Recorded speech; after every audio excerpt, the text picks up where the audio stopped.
Hello, everybody, and welcome to eDIOCRACY, the show in which a bunch of idiots that have no clue in what the heck they are doing sit down and save the world. Once again, I am joined by the boys. Hello. Hey. And today, we return into the land of Galore, a place that all of you have seen before. At least any of you that have been paying attention whatsoever. But, as we join in on episode, 55? Yes. Oh my god. I know, right? I know, it's crazy. As we jump into episode 55, all of us are kind of getting back to where we left off last time. We took another little break as we were catching up on Supernova a little bit and getting into that story a little more. But now, we're back in the land of Galore. And so, last time we left off in the land of Galore, the party, after their amazing fight with Doodle, decided to take their place into the high ranks of heroes. At least by the people that actually understand that they were the ones that did that. Everyone else just kind of didn't know that they did it at all. So, yes, not really being treated like heroes, except for the lucky few that knew what they did. And so, after defeating Doodle, they ended up finding a letter. And the letter kind of gave them a little bit of an insight on there is more to come, considering they believe that Doodle was only to be a test trial and not actually to be more of a threat himself. However, due to the doomsday calamity of what Doodle was, all of them head off to go look for some more answers. During this, they decide that their only best bet is to go find answers somewhere in the city of Hestio, which is usually the big center ground for most of the things that happen around. And so, all of them head off, get on a boat, end up meeting some cool pirates before they realize these pirates were in fact not only not the greatest of people, but also decided to go and transport some goblins from one place to another, which some people wouldn't see a problem with that here in the land of Galore, but some people, and I mean the ones that are good, understand that you should not treat goblins that way. And so, they fought the pirates, defeated them, and now they are moving on as we are going to be jumping to the inn. All of you took a long rest at the inn and are now having yourselves some, I guess you could say some great breakfast in the morning. You're enjoying yourselves a good breakfast after you had a good night of sleep. And so, without further ado, as you're all enjoying your breakfast, you're sitting there with your good buddy Yorn. I ask you all, what do you do? I am simply chowing on some eggs. So what now?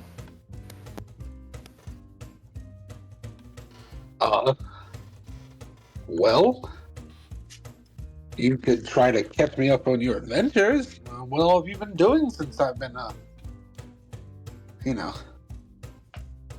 dead? I hate to keep bringing that up, but,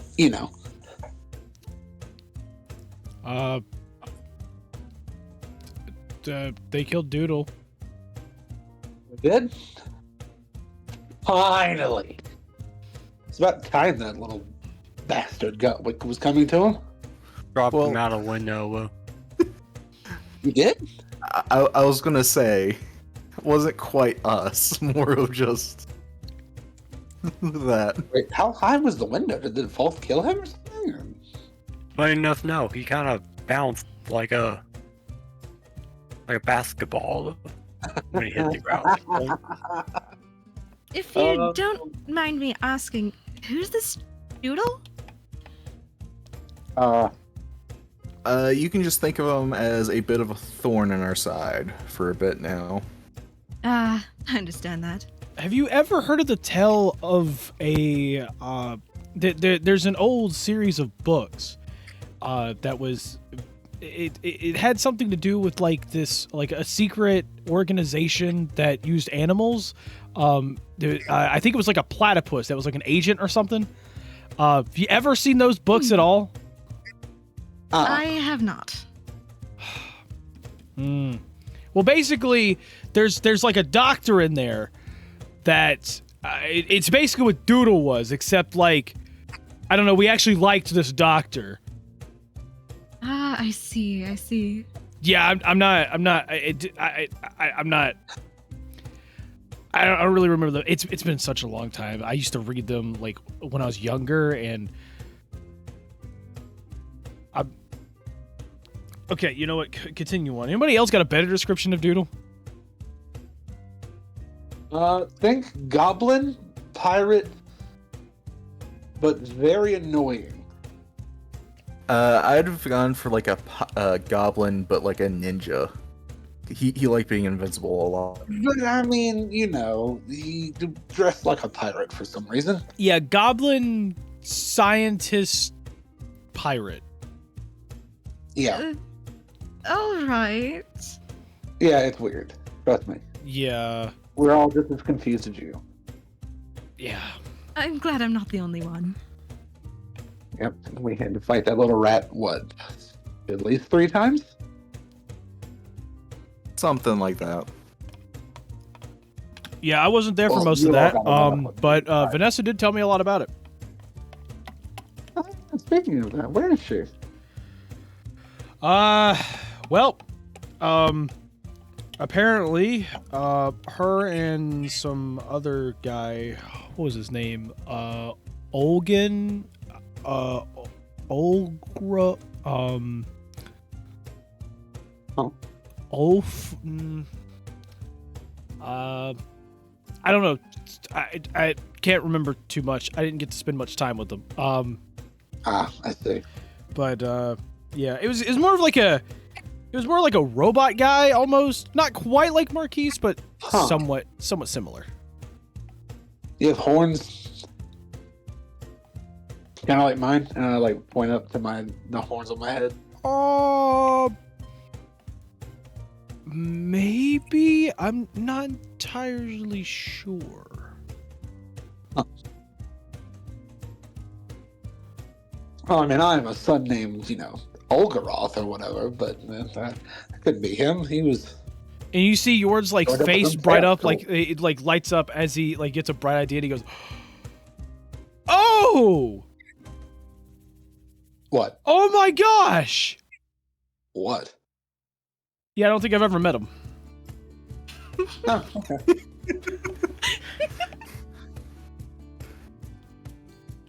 Okay. Ugg is gonna like elbow him, elbow Yorn, and it's like, and like kind of like lean over and whisper. It's like, pretty sure that was him though. and Yorn just kind of like whispers over, and he goes, "Look, man, there's a lot of things that we could bring up in this conversation right now, but do we really want to say that Vanessa ran away with this child? I mean, think of all the people that she let die. Like, let's think about that for a second. Was like, a healer that like let everyone die. Like, I know she entrusted me with some of her magic and everything, but dude, I don't think you understand. Like, she let a lot of people die, and she was constantly writing in her journal about it. Have you read her journal? There's some dark shit in there. Do I overhear any of this? Or y'all like? You're like just sitting there as we're whispering back and forth to each other, but like, no, you don't hear any of this. Okay, I'll try my best to change the topic then. Anyway, this is what. Yes, I got from Doodle. Olgaroth was in fact with us. Oh, wait, what? And York's face just like he looks shocked that he just said that, and he just leans back over to Ugg and goes, "Sorry, I panicked." I'm not good at conversations. How did you run into him? Wait a minute.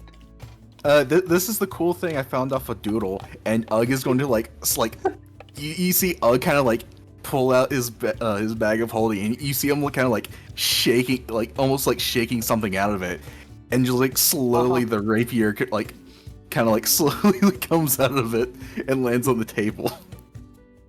Oh, cool. So you said you got his, this is his rapier? Yeah, this is his. Huh. That's a fine blade. Good cover up. Can we maybe... Do I hear that? Oh yeah, you heard that one. Excuse me? I heard you, okay? I get it. My son came by. I don't... I would suggest not. I would suggest not touching the rapier. Oh, okay, yeah, fair enough. He probably did lay some booby trap on it. It's a doodle. So...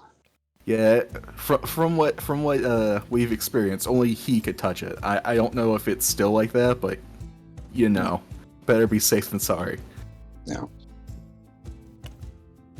So... And then it's like you notice that Ugg is kind of like got the bag of holding and is like trying to like get the rapier back in it. Bag. Trying to get back in without touching it. He's like using a fork to scoop it off the table. Pro tip, scoop it in by the pointy end. You're already getting stabbed, so it's not going to hurt much more. Yeah, but if you do that, you might break the bag of holding, and then that's a mess. It's fair. Yeah. But, so you're telling me my child, my baby boy, ran off with our Little big for a baby. former cleric. Huh? Little big for a baby. Oh, yeah, I made it. I reinvented him 25 years ago, so, you know, it's a long story, but... Oh, God. Okay. That's fine. I'll catch up with that later. And whip his tail for the cowardice, but... Anyway, we have other things to talk about, I guess. What all are you doing now? What trail are you following? The trail of Why are you food. back here? Are you gonna finish yours? Who? You've been talking What? a lot and not eating. See, I just finished. Oh, sorry, I ate your food. Wait, mine or yours? Yes. Yes. Great. I swore I had a plate of pancakes here. Where did they go?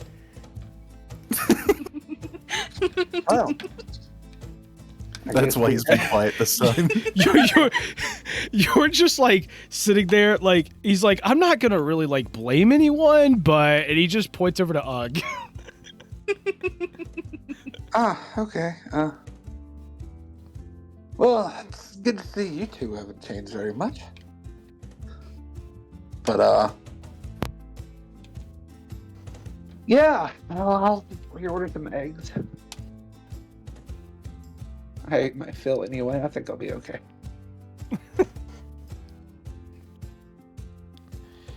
And so you spend a few minutes, getting your stuff together and enjoying what little you can of the said breakfast. And then it eventually is time to go. The bartender there, he of course recognizes some of you. And he walks up and he goes, well, I see you're not hiding in my basement anymore, so that's pretty good. Thank you for not doing that. Yeah. I do have to ask, though. You do have the money to pay for your rooms, right? Because you kind of came in a rush last night trying to get to sleep. Yes, I had pointed to, Ben. How much? It's, well, since y'all are returning customers and you'll come back so often, I'll just do 2 gold pieces. Okay, here you go. 2 gold pieces. And, here's a 3rd gold piece, so... Okay, thank you. So are y'all staying in town long, or?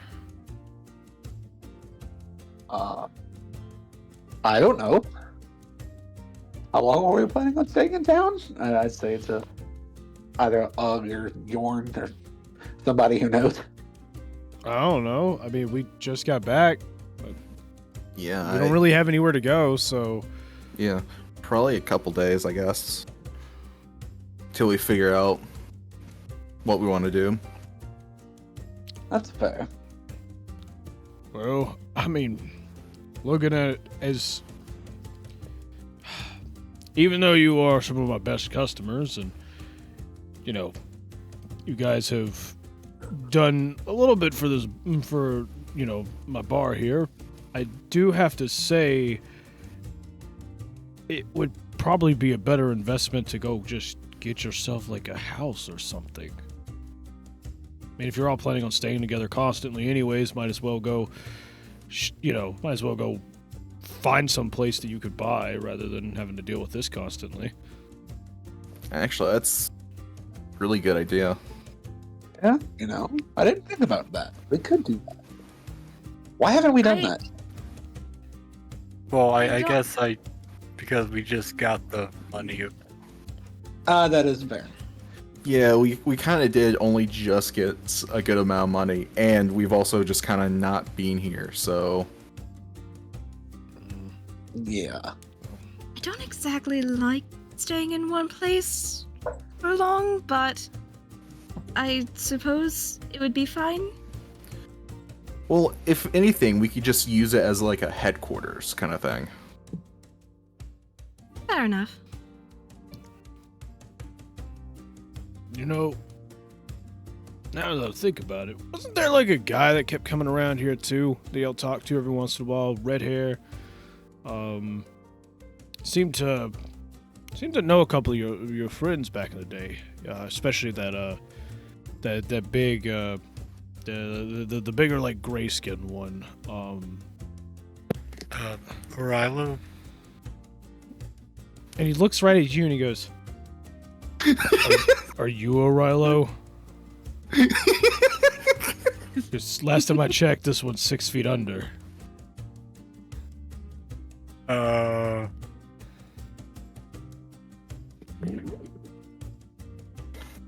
Can't quite remember his name. I didn't get to know him too long.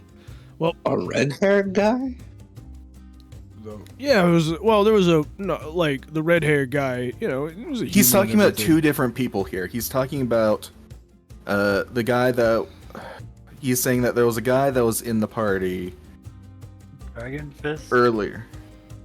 Before, but It was a guy that he's kept also coming talking- around here with you guys. You know, seemed to know your like I think it was a halfling friend, and then he also knew your you had a Goliath with you one time, before he ended up passing.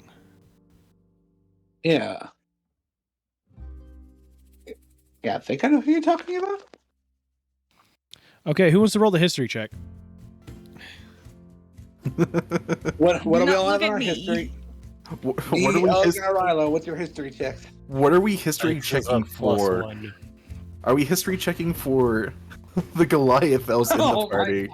They got We're like just an rechecking 8 on the for- roll. Well, I mean, none of you can remember, so like, I haven't rolled yet. I'm trying to figure out what we're trying to history check for. Are we just to trying figure out like- who to figure out who these people are that he's talking about. Can each of us roll to see if one of us remembers? Yeah, sure. I got a 17. Okay. Rilo? All right. I'll roll for the I redhead got person an there 8. Okay. because I got an 8 as well. Okay. So I don't know who the red-haired person was, but I know who I believe I know who the Goliath was. yeah, Or yeah. Ugg believes Oh, he yeah, no, was. so Ugg definitely remembers that, like, you know, the Goliath was in fact Tony. Yeah. So he remembers that. So Morageth, you end up you think about it for a little bit, a red-haired guy, and then you think back on the guy who kind of knew Frobo just a little bit and actually helped you guys get out of the city at some point. Your old friend Joseph. Yeah, Joe. That's who I thought you were talking about. I didn't realize he had red hair. I don't think you had actually described Yeah, his. yeah, described Give him Joe. like a good description of him. I don't think so. No. Well, I remembered it, so hey, yeah, you're talking about Joseph. Yeah. You know, he came to the funeral that one time too. Yeah. Wait, which funeral? For the Goliath. Oh, yeah. Man, y'all really don't care about your friends. Jeez. You know what? No, it's a very good. bad memory. I remember him dying. Nonetheless, you should probably go find out what he's doing. He's been around here quite a few times since all of you left, but I think part of it was actually to to find you guys for something. I'm not entirely sure. I mean, we just saw him, yesterday? Oh, maybe he was looking for someone in particular. I'm not entirely sure. Don't either. You can never tell with that man. Oh. Well, But thank you for letting us know. We'll go look around town, see if we can find him. yeah. Oh, I forgot. He did come in one time, and he said if I saw you guys to give you this. And he reaches in his pocket, and he hands you a small little token. And you see that the token itself seems to be, on it seems to be, like, what seems to be like a picture of like a rat on it. I'm not sure what it's supposed to be, but yeah. Whatever you could do with it. Okay. I'm gonna take the token. That's fine. Thank you for that too. We'll figure out what to do with this. Well, I guess. yep. Good luck. Well, thank you.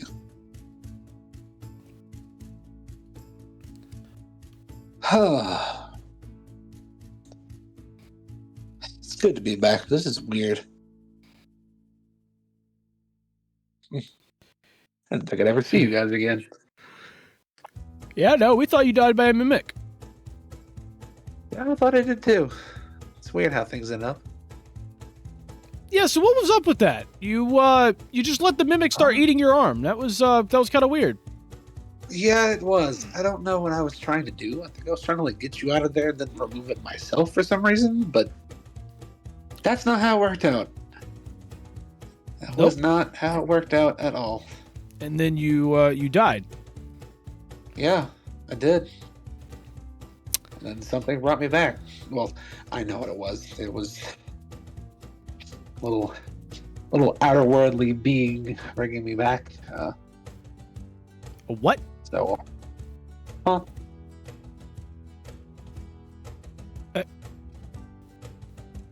Anybody else heard that, right? Like I'm not the only one that just heard that, What? right?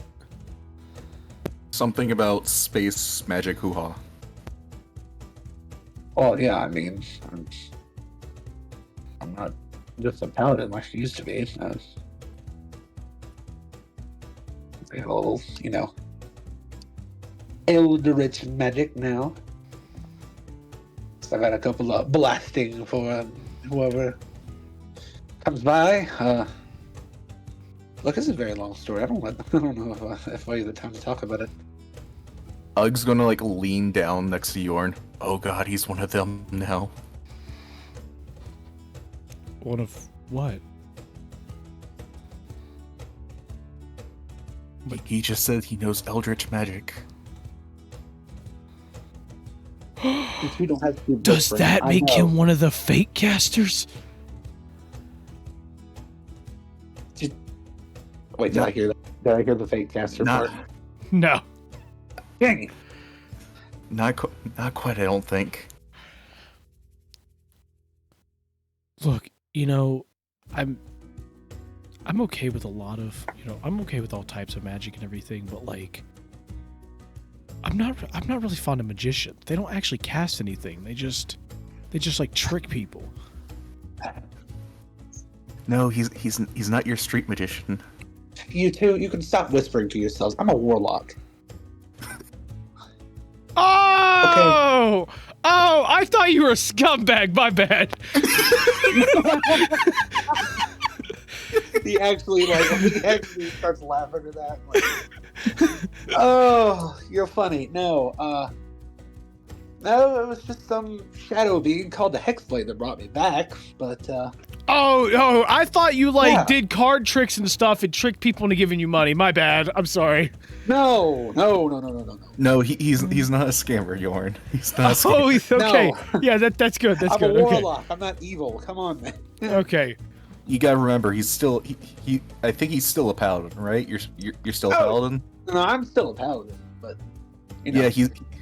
so Yorn, he's still got that oath that he's gotta take care of. I just Did he ever have an oath he had to take care of? Not really. Actually, It was an oath of glory. It was an oath of the blood god. I mean, what do you want me to do? Not kill? What? I mean, Is it too much? this is the first time we're learning about a blood god. Oh. You know, we never quite asked you what your oath was, and this is the first time it's kind of popped up. And Well, honestly, it's an I'm oath of kind of glad glory. we didn't. Well, no, it's not. It's not. It's more like an honorable combat type of thing.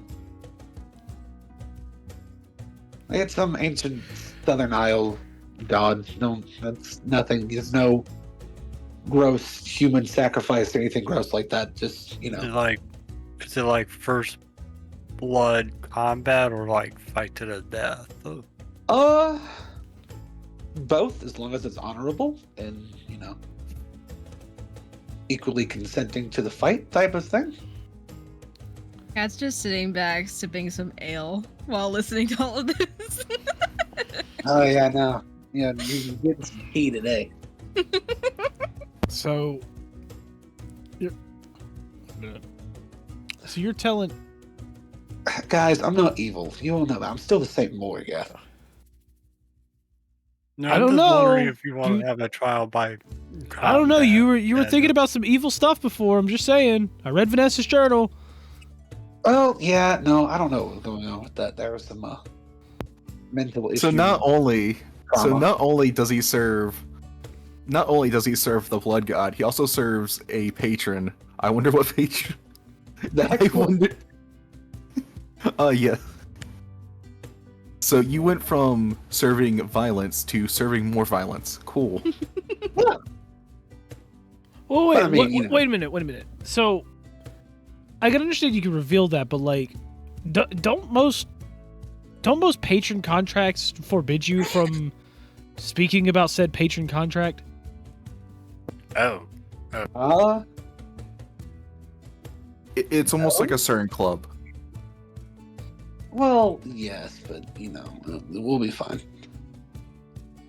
Or at least you all will. I don't know, you might come Well, I and mean, ask me mentioning the something. contract isn't a thing. It's just more the fact if we keep asking him questions and he goes to break that contract, some otherworldly being may show up and, like, I don't know, behead him or something. We don't... So what I'm hearing Yeah, is no, we I should mean, probably no. stop talking about this before something bad happens. Yeah, no, I mean, I'm only at liberty to really reveal, like, who it is. He wants a little bit of recognition, but, like, I'm not going to... Oh, I give see. you He's the he's dealio. one of those. He's one of those guys. Oh, okay. Yeah, he's one of the newer patrons, apparently. So he wants to be a sugar patron. Yes. Okay. Well, I Yeah, think essentially, I can't. Moving on. We Yeah. should probably buy that Not house. Me, thank you.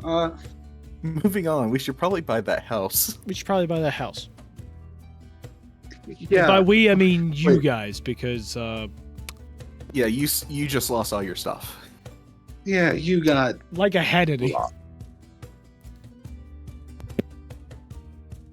I mean, all I've got, and he reaches in his pocket and he goes, huh. I forgot y'all actually gave me some money. Yeah, I gave you like 100 gold. Well, and he sits there and he starts pulling each piece out on the counter and start counting it and everything, like in the middle of this bar. Just counting it and everything. He's like, huh. And after counting for a bit, he just like scoops it all in and goes, well, I got 60 gold. I think that's more than I've ever had. Very nice. You can use that to start buying some stuff again, I guess. Right.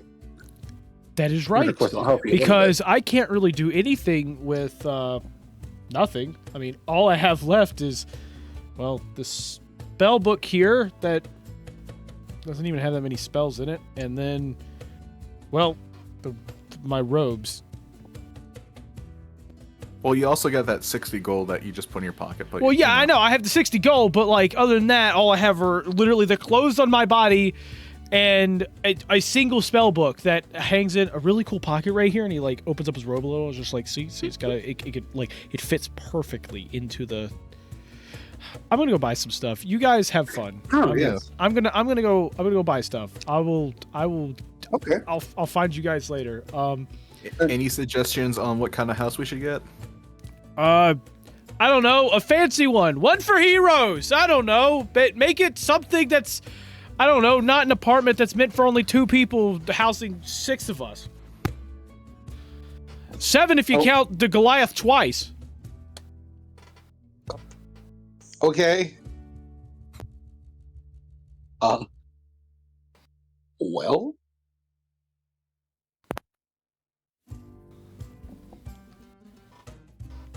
Well, yeah, I guess we're going to get a house in Hestia. I think. Yeah. I guess our first move here is probably pull together to see how much we've got in total. Okay, well, And I'll then- start. I've got like 600 and some. I'm willing to put in, I suppose, 600 as well. I've currently got about 400 on me.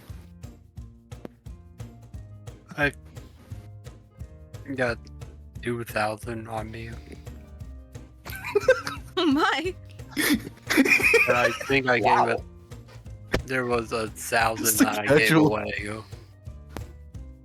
You said there's 1,000 you hid away. He said he gave away, which Oh, gave away. Okay. who's I you gave it to our goblin friend. to about Yorn? Yeah, Yorn. I gave Yorn 1,000 gold. You gave him 1,000? No, what? No, you only gave him like 60. I did. Did you? I'm pretty sure like most of us gave him gold. We We- got we 100 each- gold. We each gave him some, yeah. I know, like, I think I gave him the entire payment from Yeah, I the last remember- job or I something. remember you paying him when that- I won the 3,000 gold gamble, I gave 1,000 Yeah. to him. You gave 1,000 to? Oh my god!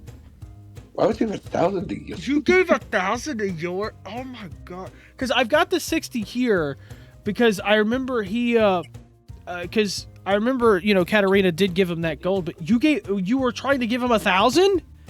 Yeah, I said I would be his financial cushion.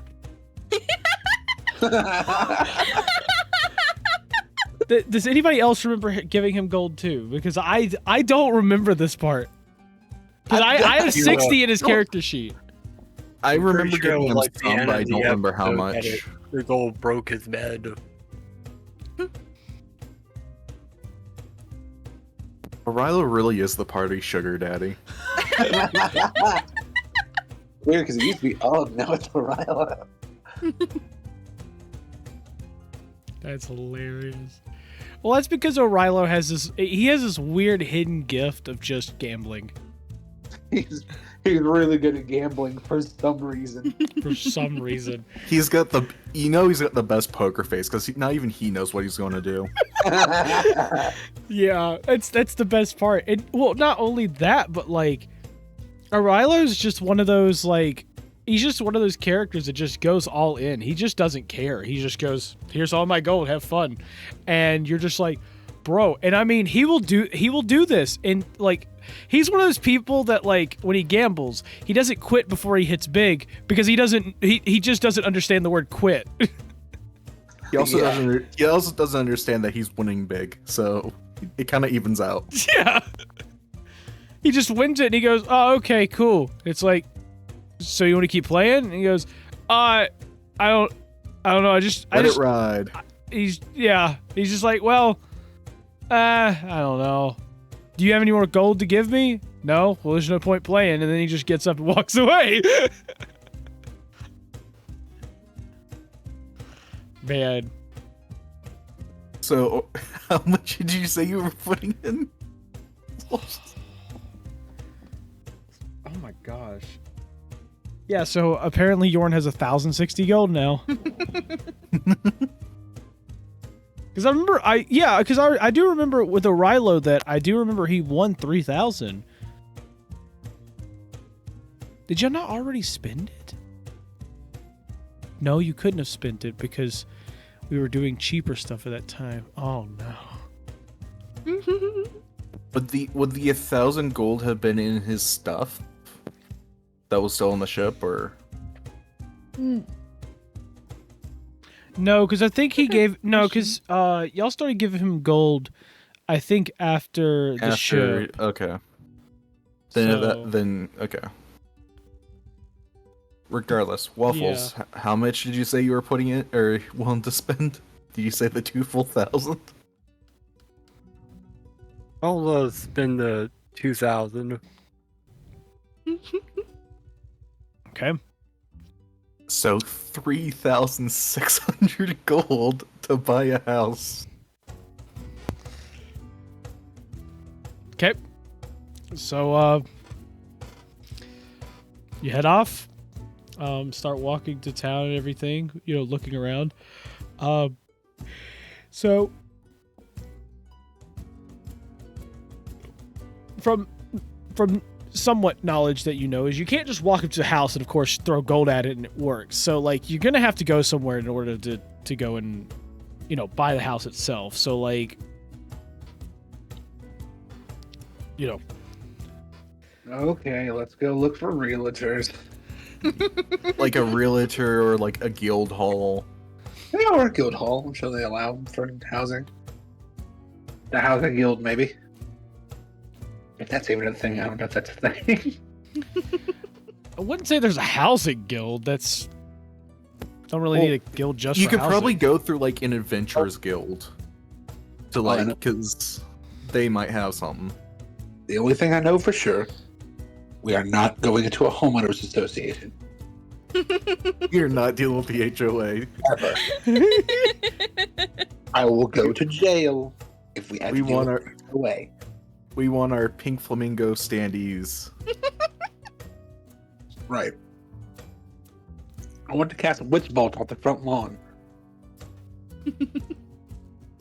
Practicing fireball in the pool. Yes. Just make sure it stays in the pool. Pool is 20 feet. The pool is just 20 feet by 20 feet. We keep having to fill it up because somebody keeps vaporizing it. Oh no, someone peed in the pool. Time to get rid of all the water. Fireball. Oh no! Vapor.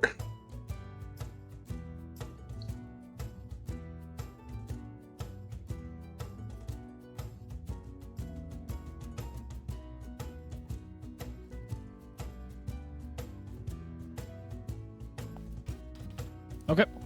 So where are y'all heading?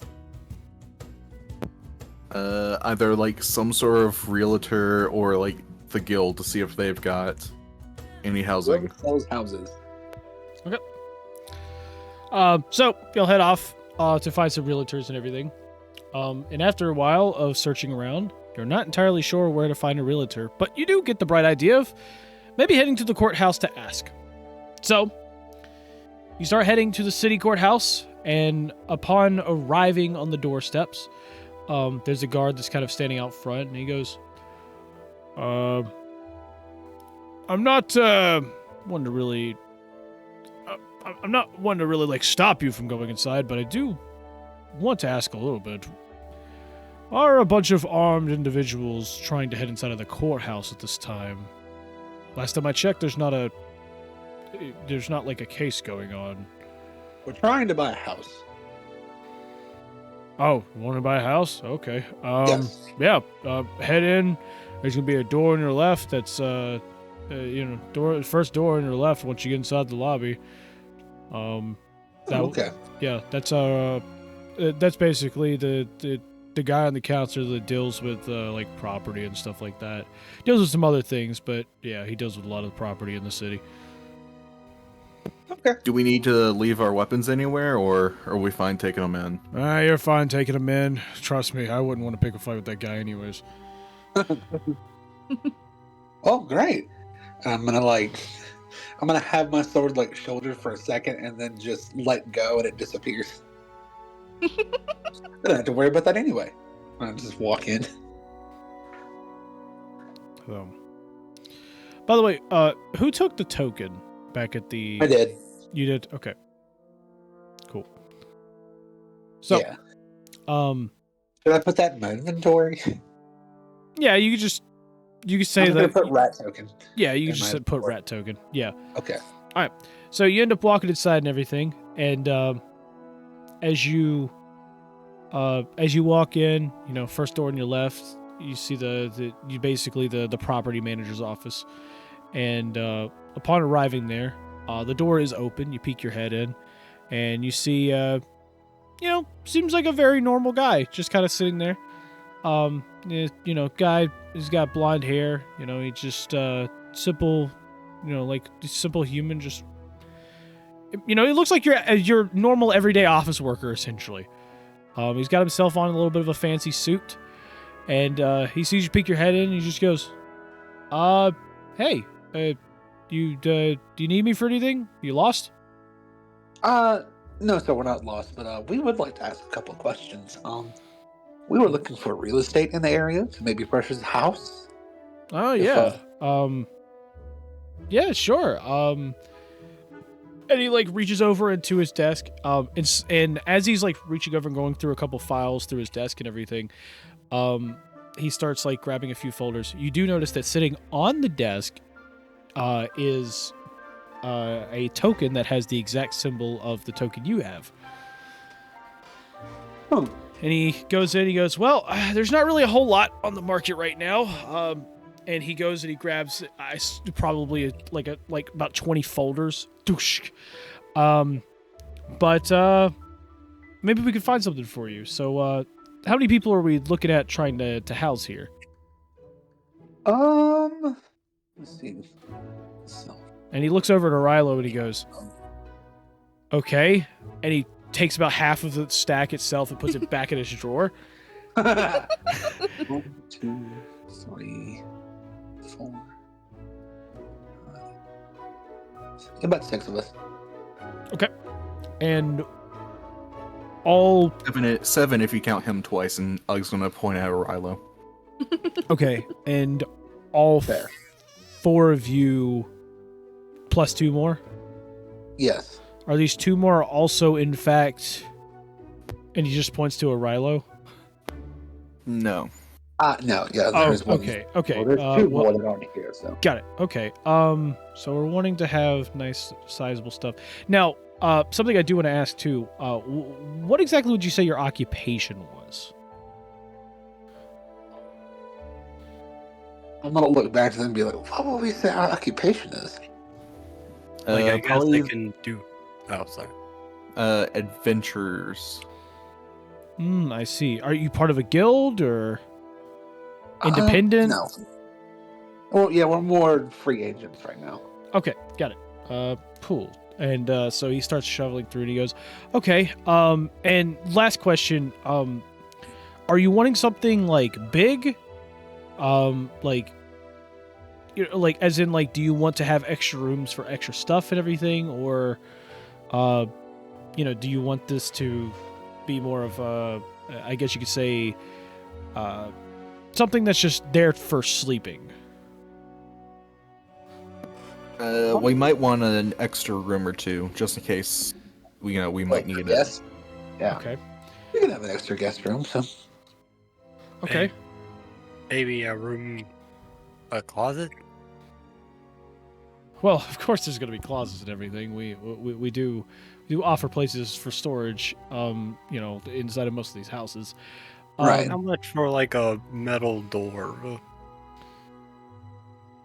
You want just like you want some like high security metal door. Well, it's not something would you- that's all. The I mean, place the armory.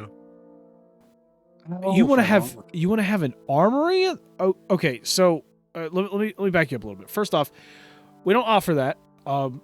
Once you buy the house, feel free to do whatever you want with it as long as you stay within your property lines.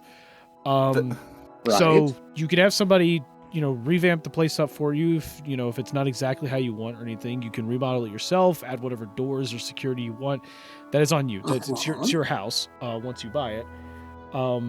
So, That's why I however, was saying that we should probably just get extra rooms, and we can use the extra rooms as needed. Okay. So, if that is the case, let's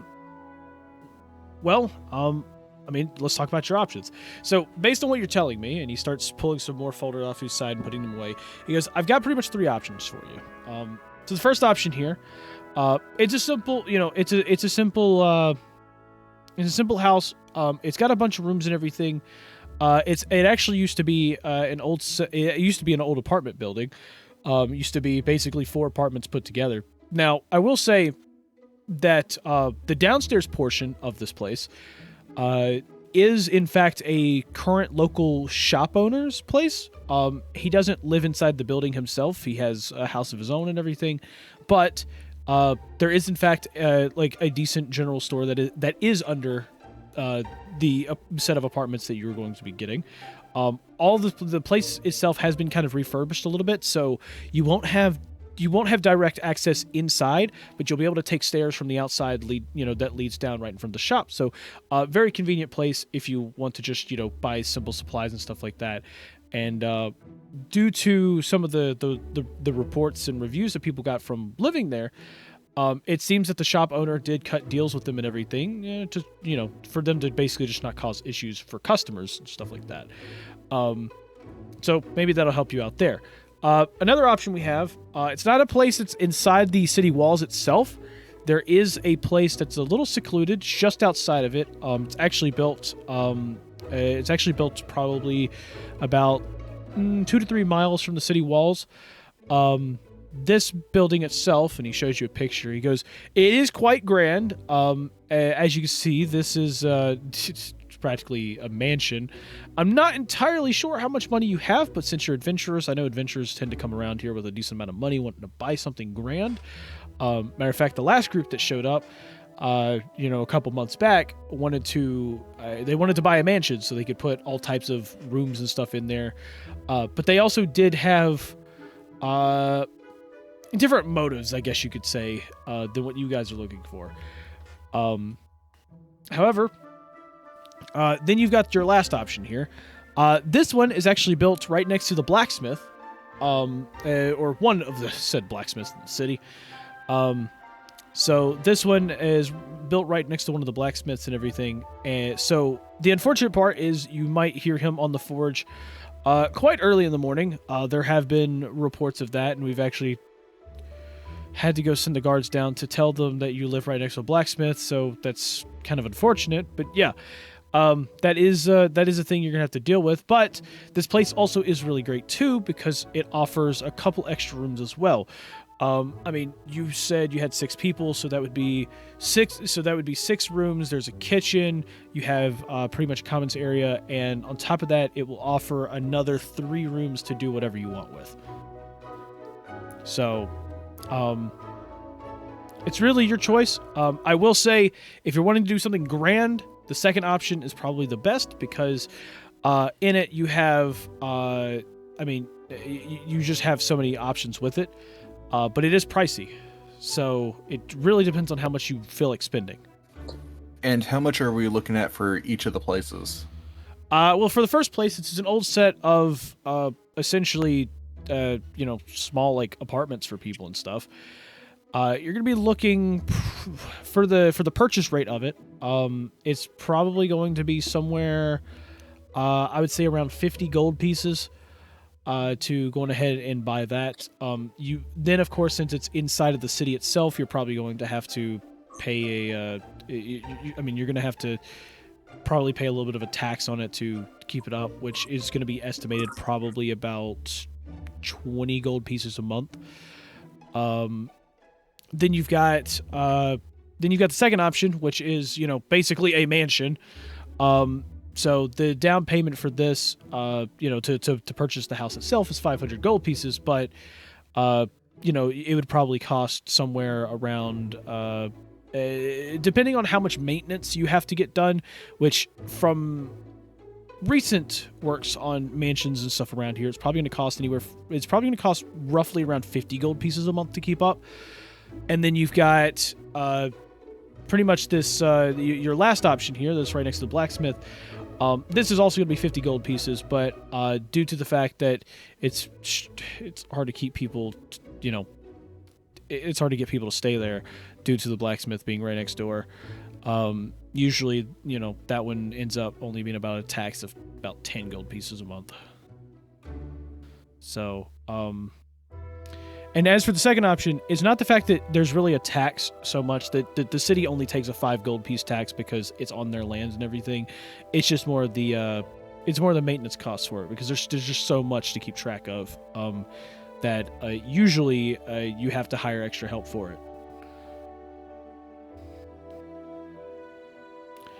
So it's all up to what you guys want to do. So I have the paperwork ready and everything for these. So if at any point you want to do that, that's fine. I mean, there is the option of, splitting you guys up and, having multiple houses, but that is also a lot to keep track of too, so... Yeah, I wouldn't want to pay property taxes on all 3 of those houses. Yeah, and if we split up, we might end up paying more in property tax than just buying one single house, so... Right. Well, what are we feeling, group? I will say I'm not a fan of the lavish lifestyle, so a mansion's not exactly something that I would be fond of. I could do it if the rest of you would like. I do believe the first option might be the best one. The first option could be really good, yes. I was thinking either the first option or the third option. I like the third one because it's closer to the blacksmith. That may help us out a lot. Right, but when we come back from a job or something, we would prefer to have a good night's rest rather than waking up to an anvil being, smacked upon. I guess that's fair. Well, I mean, you could think of it as like an alarm of sorts, but I guess. It keep me asleep. I like the sound of a good forge going. But we must take everyone into account. So, I mean, the first one is a good option. A good discount on the general store would be great. Exactly. And we just buy supplies before we leave. With this apartment building, would we each get our own separate apartments, or would we be sharing it with others? Well, I mean, no one else really lives in the building, so it would just be for you guys. So it's 4 completely different apartments. Okay. Yeah, for the most part. I know in it 2 of the apartments have 2 bedrooms in them. So I mean, you're getting yourself essentially 6 bedrooms for free. Each of the apartments themselves also have, I guess you could say, because each of them have at least 1 bedroom, a bathroom, and then, like a kind of like a living space or a commons area that you could turn into whatever you want. So, okay. So yeah, that sounds probably like our best deal there, because if we do that, it's everyone's apartment can be customized to how they want. Right. And if somebody wants to room together, they can. Right. Me personally, I'd like a solo room, but So if someone wanted to, they could make their entire apartment just kind of like more of like an apothecary kind of style. yes. Hmm. Is that what you're thinking of doing? I don't know. I don't know what I would do. I don't know. I was just curious. But It's just kind of like a suggestion kind of thing. Someone can do it if they wanted to. yeah. Right.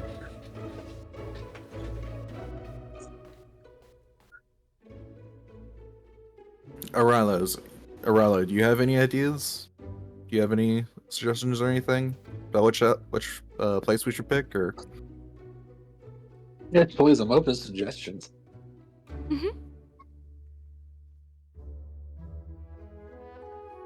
Not sure. The first and third option sounds good. Yeah, that would save us a pretty penny. so we are definitely between 1 and 3, and 2 is just Right. kind of out the window. Yeah, it's Correct. very expensive, and we'd have to keep up maintenance every month. So it's Mm. So like we would still have to keep up a little bit of maintenance on the Unless other. you want to turn it into like a. Like, how big is the square mileage around the mansion? Like, how much land is around it? Yeah, that is oh true. What is the yeah, acreage? you'd have roughly like a 1.7 square miles. I assume it would just be like a mansion that's just kind of fenced in. So How's Actually, this soil, one's not fenced in. The previous owners were actually adventurers just like yourselves. They had it built out there because they wanted to start a guild, and they ended up moving their stuff elsewhere. Huh. So, but that was a long time ago. Right. So they're probably gonna.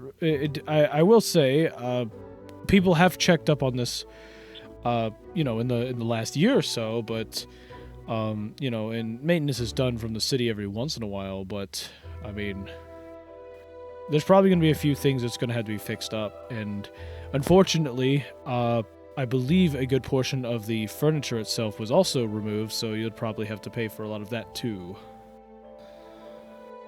So I will say. Go ahead. Oh no, I was just going to ask if the other two places were furnished. If that's something Yeah. it's- Yeah, well, I mean, pretty much for the most part, most of the people that tend to leave the city like that can't really take everything with them. This just happened That's fair. to, the mansion just happened to be I guess you could say a freak accident with that. Right. It's a group of people who had a decent amount of money, so they were able to take their possessions along with them. Some other people who decide to leave the city typically don't take a whole lot with them. So these other two places are pretty much furnished. They've got most of the stuff in there and everything, which you may or may not want to keep everything, but that's all up to you once you buy the house. Right. But what were you going to say? Yeah, I didn't mean to. Oh, that's fine. I was going to say, while I'm not a big fan of the second option, we could always allow others to stay there while we're gone, and we could charge them. We could potentially get some money in return. Right. But we could potentially do that with the first option as well, depending on if people room together. True. Well,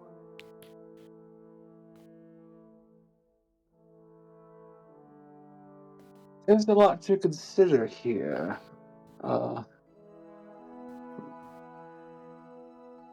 I say we go with the first option. I think first option is a good thing as well. Should Is there we any perhaps... Good. Is there any roof access on the first option? Just out of curiosity.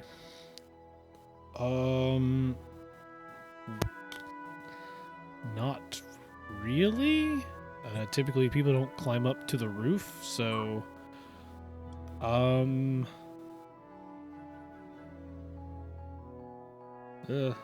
yeah, I don't believe so. Typically, most of the buildings in the city aren't built to let people just get on the roof. Could we potentially see these homes?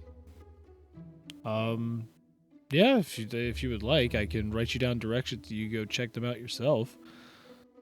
It might be better if we go and look at them, and then we'll decide. Okay. If that is the case, now I will say,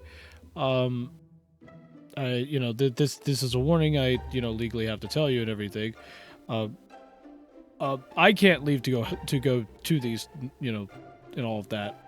I can give you a key to get in and everything. But you'll have 24 hours to not only return the key to me, but if you go to purchase the house, we are going to go check to make sure that everything is inside. And if anything is missing, by the time we go to check, you will be fined for that. Understandable. So, if that is what you wish to do, then by all means, I can give you a key and you can go check it out for yourself. So, but you can only do one at a time, so I can't give you a key to all three of these places. Right. Well, I guess we should go check out the one I think we're really more or less planning to buy. Should we just stop by the first one, or would you all want to get another key? I believe going to see the first option would be good. Okay. Well, that sounds good to me.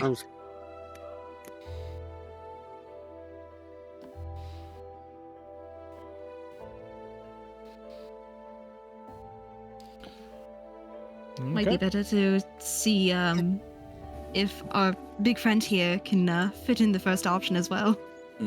Right. And if we actually run into Yorn, we could probably bring him along as well. Yeah. We very much could. Anyone against?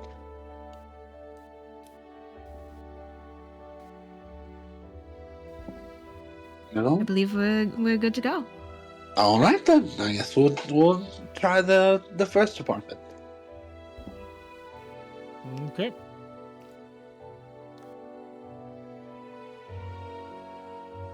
So, he hands you the key, wishes you farewell and good luck on your hunt, and sends you on your way. And so, upon arriving at the house itself, you get there. You do see that the shop itself, under it, is open. Seems to be a kind of an older guy there. Seems to be chill and everything. Nothing too crazy. You see 2 or 3 people inside, looking at things. It seems to be kind of one of the busier general shops. And you find this place, actually, in Hestia. It is. So this one itself is actually sitting outside of one of the markets that is near the Colosseum, and it is going to be this little building right here.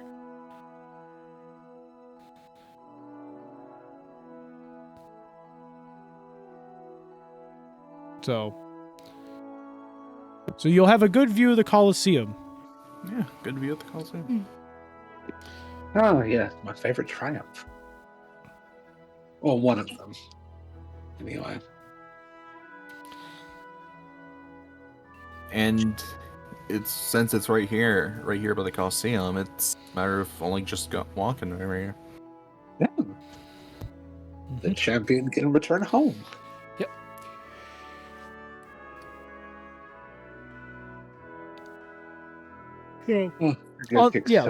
So on the side, there's a set of stairs on each side that lead to there's like 4 doors in total because they all lead into different apartments technically. But once you get inside, it does look like that there has been a little bit of refurbishment where you notice that you notice that in between each of the apartments too seems to be doors to make it one big place. Only thing is that you start to realize there are 4 doors leading to one place. You know, more doors you have to a place, the easier it is to break in.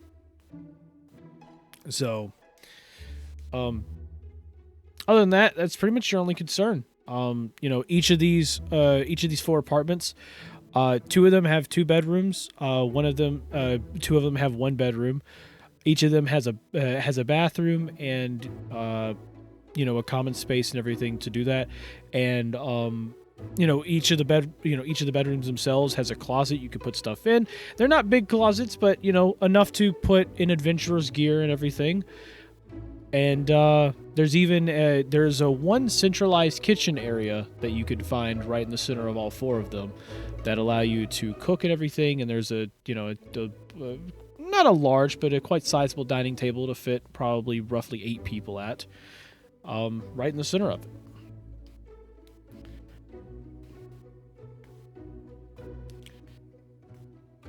Very nice. I like it. Yeah, it's not bad. I think, Seems good. yeah, I think this will work for us. Would anybody like to go and see the other 2 before we decide? Maybe Sounds like a lot of maybe walking. 3, but maybe 3 since that's the other one we were thinking about. But Yeah, maybe we can go check out 3. What were Don't you get gonna me say? I don't like the idea of living in a mansion, but I do see potential for it as well. So, if anybody would want to, we could go and see that one as well. But if you're all willing to just skip that one, then we can just go and see 3.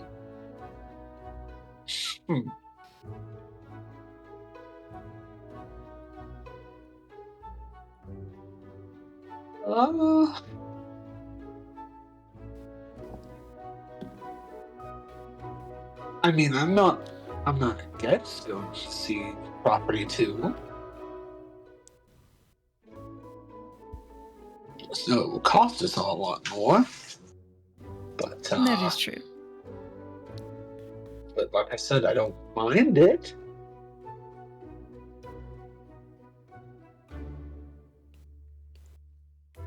How about we go and see the 3rd option? We'll see how we feel about it, and afterwards we can decide if we want to go and see the mansion.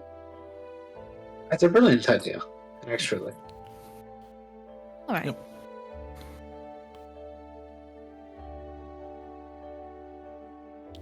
Suppose we go off back to the courthouse. The old courthouse. make sure we lock up. Yeah. Oh, of course.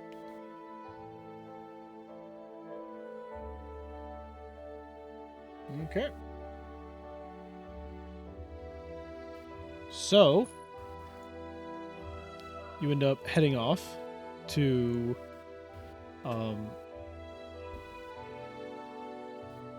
end up, locking up, making your way out and heading off back to the courthouse. And upon arriving, you get there. Everything seems to be quite normal. The guy is still sitting there at his desk. But as you go to get his attention, he tells you to come back inside. And as you step inside, you see sitting in the corner of the room, seems to be waiting for someone, is your friend Yorn. Well, Oh, well, took y'all long enough. I was about to say, what are you doing here? So, I went shopping and figured y'all were still house hunting, so came back here. I mean, it's not like it's going to take you only, an hour to purchase a house. I mean, there's a lot of paperwork and stuff to be done, so I figured I'd come here. And he said that y'all were looking at a house right now. Oh, okay. What all did you buy? Well, I bought a new component pouch and some components, about 60 gold pieces worth. And I bought a new staff. And you look at his staff, and as you look at it, you see it is. You see that there's a large gemstone in the end of it. The gemstone itself pulses with magic, and there's even like the wood itself looks to be it looks to be a very rare wood, as you notice that the wood itself kind of like almost looks like it's kind of pulsing the magic throughout it, as you see little tiny veins of magic going all the way down the staff, only connecting at the top right above the gemstone to keep it from falling out. I see. You got the bougie staff. Yeah, and the gemstone itself does not look to be a cheap one. I'm talking about this gemstone looks to be the size of like a normal crystal ball. I mean, this thing, it is quite nice. It's quite nice. And he just goes, yeah. So I was able to use this once. It's really nice. It looks like it. Yeah. They didn't really argue when I started using it. That money you gave me? I don't have it. I think we can assume where it went. Yeah, it's a really cool staff. Oh no, it is. I don't blame you for spending it. No, I would have bought that. Cool.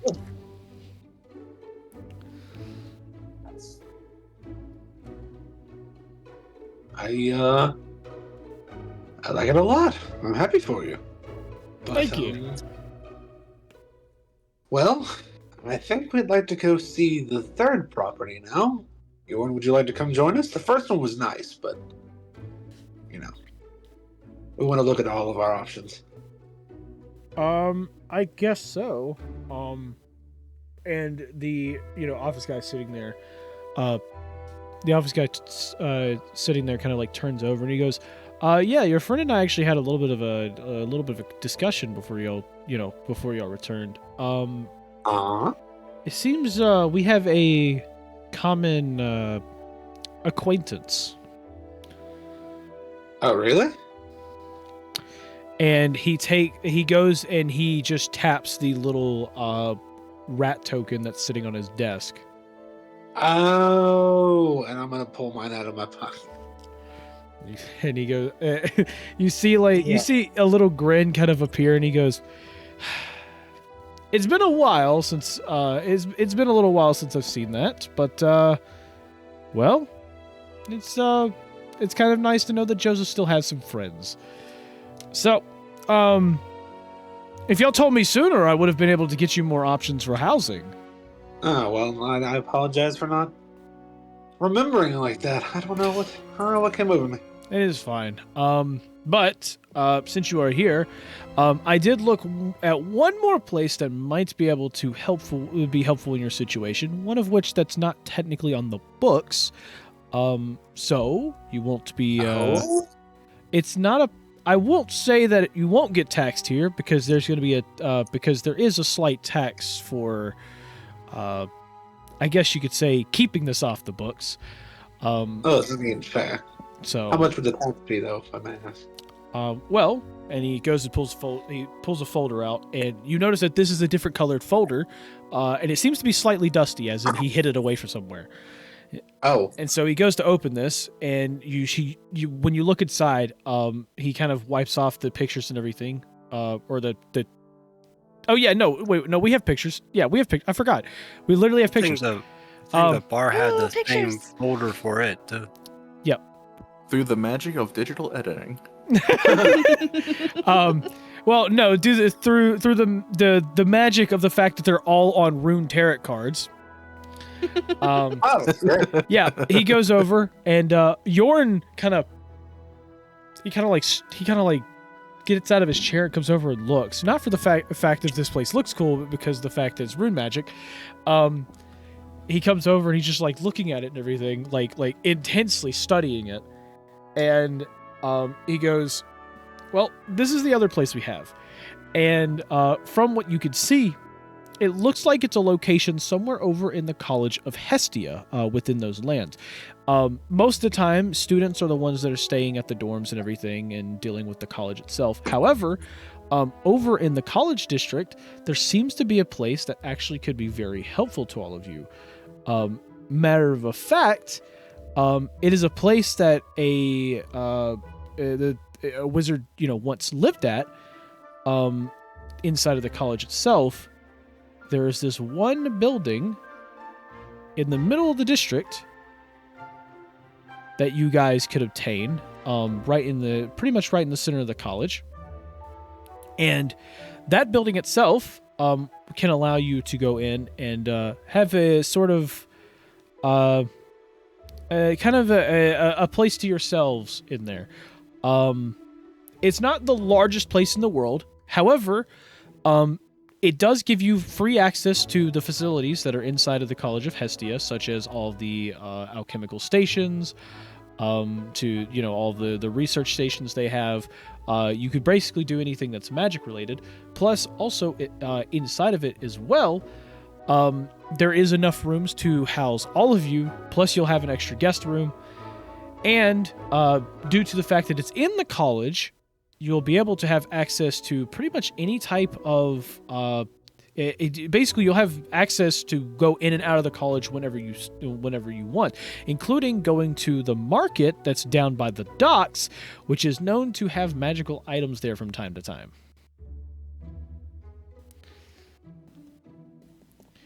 This is the option that I've got for you. It's it'll cost you 50 gold pieces to purchase the place, and then now the only thing is I can't let you wander around there. Remember, this is off the books, so I can't let you just go there. So if you want to get this place, I could go on ahead and get the payment and get it prepped for you, but this will be off the books. Well, I don't see a reason as to why not. You'll pretty much have everything you wanted before. You'll still have, a whole lot to work with. It's just that you won't be able to build your own facilities inside the place. But you could freely use anything on the property of the College of Hestia, because the College of Hestia allows anybody who lives there to use their facilities. Think of it like a public facility place at that point. Right. And you'll have free access to pretty much anywhere you want. And plus, you can, at any point, you can leave through the eastern gate. Or you could take a ship out of the docks itself. It's your choice on that. True. So. Question though: will any of the higher ups or anything of the College of Hestia come knocking at our door for any reason, or? Shouldn't be a problem. There are people who don't go to the college that live there. It's just part of how they, it's part of how they kind of keep things going there. And Yorn just kind of looks over at you guys like a little worried, and he just goes, and he turns to the guy and goes, "So what if you've been banned from the college before?" Oh, yeah. And he goes, "Well, that would be kind of tricky.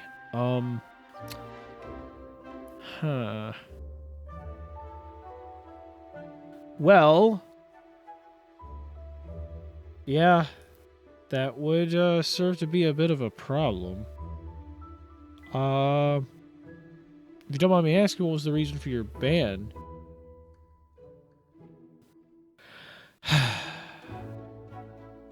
I was snooping around and it was more of, one, I happened to be looking into some forbidden texts, and two, because I found out that other people were breaking the law. And I see. So it's a bit of you were trying to do the right thing due to just the amount of corruption in the college. Yeah, something like that. I got too curious. Okay. Well, if that's the case, what we can do is set you guys up with, I guess you could say, a protection plan. So, it'll cost you, roughly, I'd say probably about 20 gold pieces a month. Since it's off the books and everything, we'll do 20 gold pieces a month there, 5 to keep us quiet, and then the other 15 to keep the college quiet. And you should be able to just live there just fine as long as you're, not causing issues for the college. As for your previous ban, one thing we do know about that is that when they ban you from the college, they ban you from attending classes, but you could still technically walk around the college itself. And since you will be living on the grounds technically by owning one of the houses, they can't really kick you off the district. The only thing is that you won't be able to attend classes, and while classes are taking up a facility, your good goblin friend here won't be able to go. But other than that, still should be able to do everything just fine. And seeing as he was from the college itself, maybe you'll find a few people around there that he knows.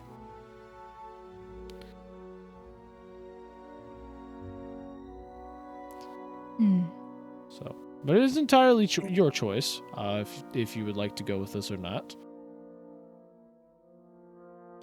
I don't really see much of an issue with it. Yorn thinks about it, but he seems a little nervous about it, but he goes, honestly, this is probably one of the best places you could live in the city, especially for people like us. Yeah, that's fair. So, first it's in the walls, so that's good for security reasons. Number two, due to the location of it, there's extra guards that patrol around, so less likely for people to break in.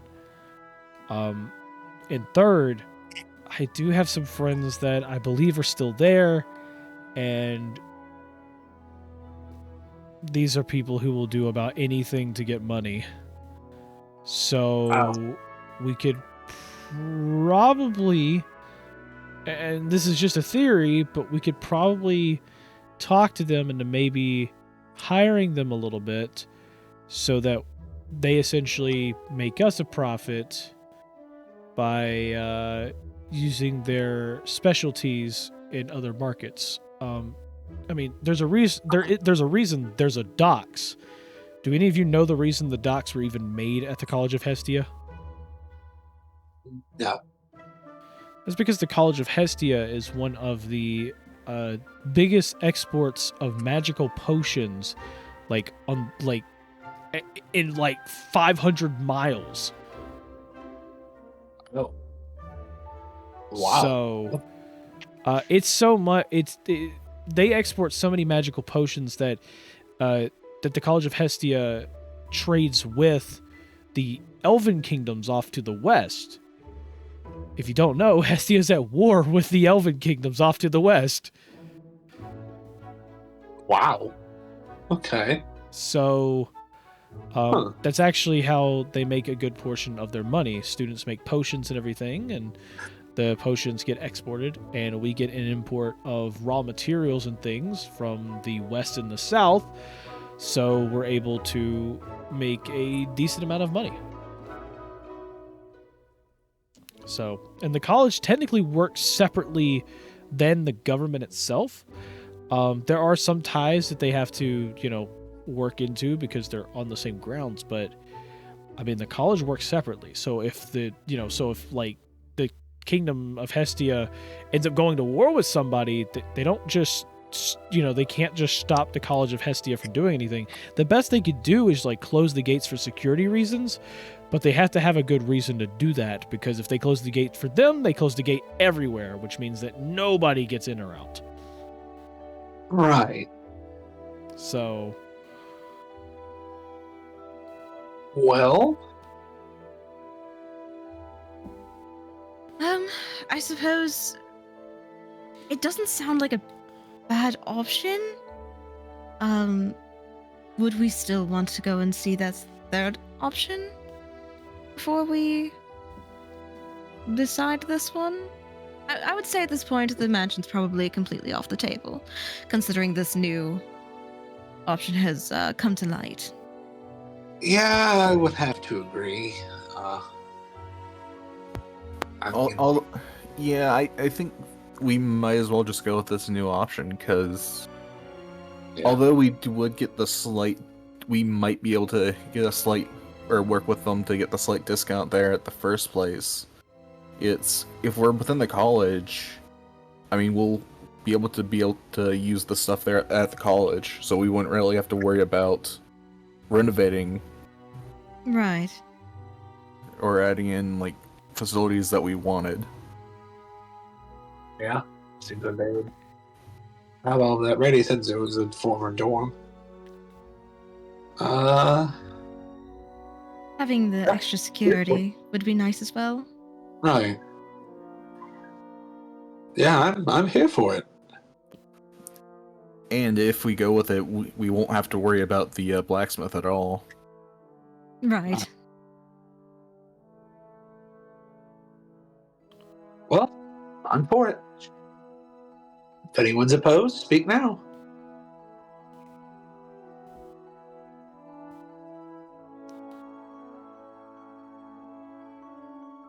Well, I guess that settles it. How are we going to split the 50 costs? Well, don't look at me. He just takes his pouch and I got nothing. I see. I'm gonna hand. Oh, what? I'm just gonna reach into my pocket, hand Yorn 50 gold. Here you go, dear. Shouldn't you be using that to buy the house? Don't worry, we've got it. At this Are point, you sure? could I just spent over 1,000. I understand. And it was all on the but staff. You may need more. You know, you may need rations. You may need supplies. Oh, you're right. Oh, I didn't buy any food. I got this cool staff, and all these components, and he starts looking inside of his pouch, and he goes, "I don't want to eat iguana poo." Darling, go get yourself some food. Yeah, we'll finalize the purchase number. You go get food. Okay. You know, I could do that later. We'll worry about food later. Oh. Don't worry. We'll worry about food later. Okay. As for the place, we'd like to purchase it now. Yeah. Okay. Cool. Well, I just need 50 gold pieces. I'll go pull Alright. out 50 gold pieces. Okay. Are you sure? I mean, we can... I wouldn't mind putting in anywhere between 10 to even 25 if need be. I mean, that's half of it. I feel like we can all chip in something. Right. Well, I mean, we've also got the fees to pay there, so we can split the fees. However, we'll let Yorn worry about the fees. What?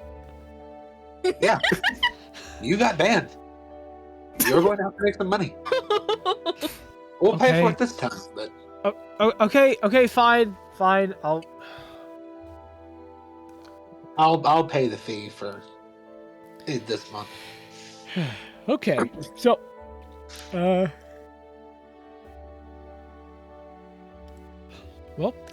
yeah, I guess we'll have that settled.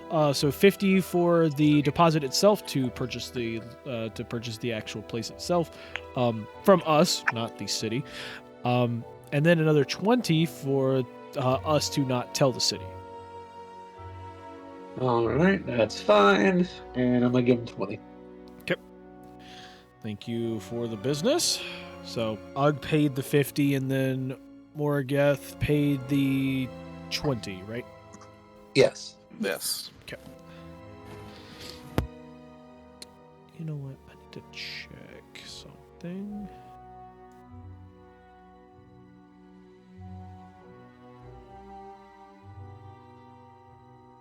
That's what I thought. That's, I don't know if any of you noticed.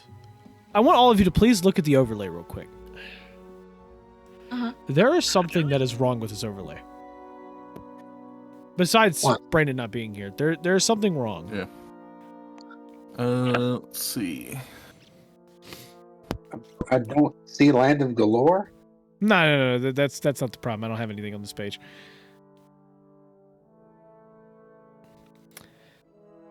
I want to point out that Morageth is a tiefling paladin. I saw that, but I didn't think about it. At I first it was saw like the that. last guy. I looked over it. The thing is because it's small, I can't really see the L. So I was like, okay. I was like, you can't really see the L because, there's just not enough pixels to show every little bit of the text over my right screen. However, I kept looking and I was like, shouldn't there be a space there after the L? At least if the A's not showing, and I'm like, oh crap. So I went and opened it just now. Yeah, no, you up until now, canonically you were a paladin. Yeah, I was a Pauldin with big pauldrons. You were, yeah, exactly. I sorry, that was just something that popped up. Yeah, that was funny. Yeah. All right. So you pay the money, he gives you the key, and he goes, okay. Well, good luck with your new home, and if you have any problems, just remember, not my problem. Man, I thought we would have ended up spending a lot more than that. Yeah, we'll How much? take whatever we- What do you mean? How much money do y'all have? Nothing. Anyway, what should we do now? He is a notorious gambler. Oh, I see. Don't worry, we gambled in neutral waters, so I don't have to pay taxes. So. Yes, I love gambling on international water. I hate that he's right. He is right. Wow, Aretha, wait, I didn't even know that. How did you?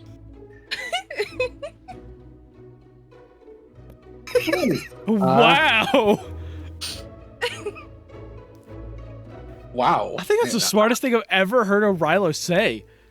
I'm like, yeah, Morgan is like flabbergasted. I'm like, That's crazy.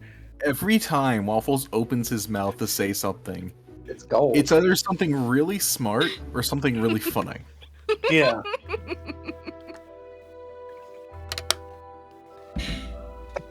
Oh my gosh. I feel like that's just like a barbarian rolling a nat 20 on an intelligence check or something like that. I know. I mean, obviously, I know. No, Rilo's the fighter, but Yeah. wow, you Okay. really do know your gambling laws. I'm not gonna keep on that track. Anyway, let's go check on our house. Exactly. Let's. Agreed. Do we get like the deed? Are we registered as the owners off of the books, or? I don't want to get into legal hot water here, so if some, old college person coming by and be like, "That's the house." So, I'm sorry. What are you? Huh? No, I just like we our names are on the deed, right? We filled out the paperwork. Oh, there's no paperwork.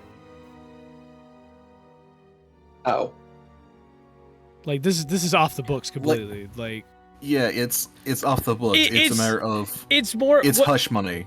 Yeah. Is what we're paying them. What you could probably assume about the situation is that it's probably the fact that whatever this rat token is, whatever Joseph is intertwined with, probably owns this property inside of the, probably owns the actual property, and you're essentially paying them to let you live there, almost like rent. But they let you do whatever you want with the house because they don't really care. So it's essentially your house. It's just more the fact of they're not going to put this on the books for the sake of it's still like they're the ones selling you the property, just not like legally selling it. Okay. So yeah. Okay. Well, that's fine, I guess.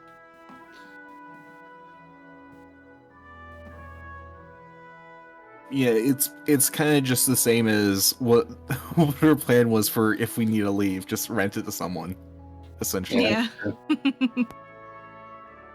Well, everyone, let's make like a freshman and go have move-in day, I guess. All right.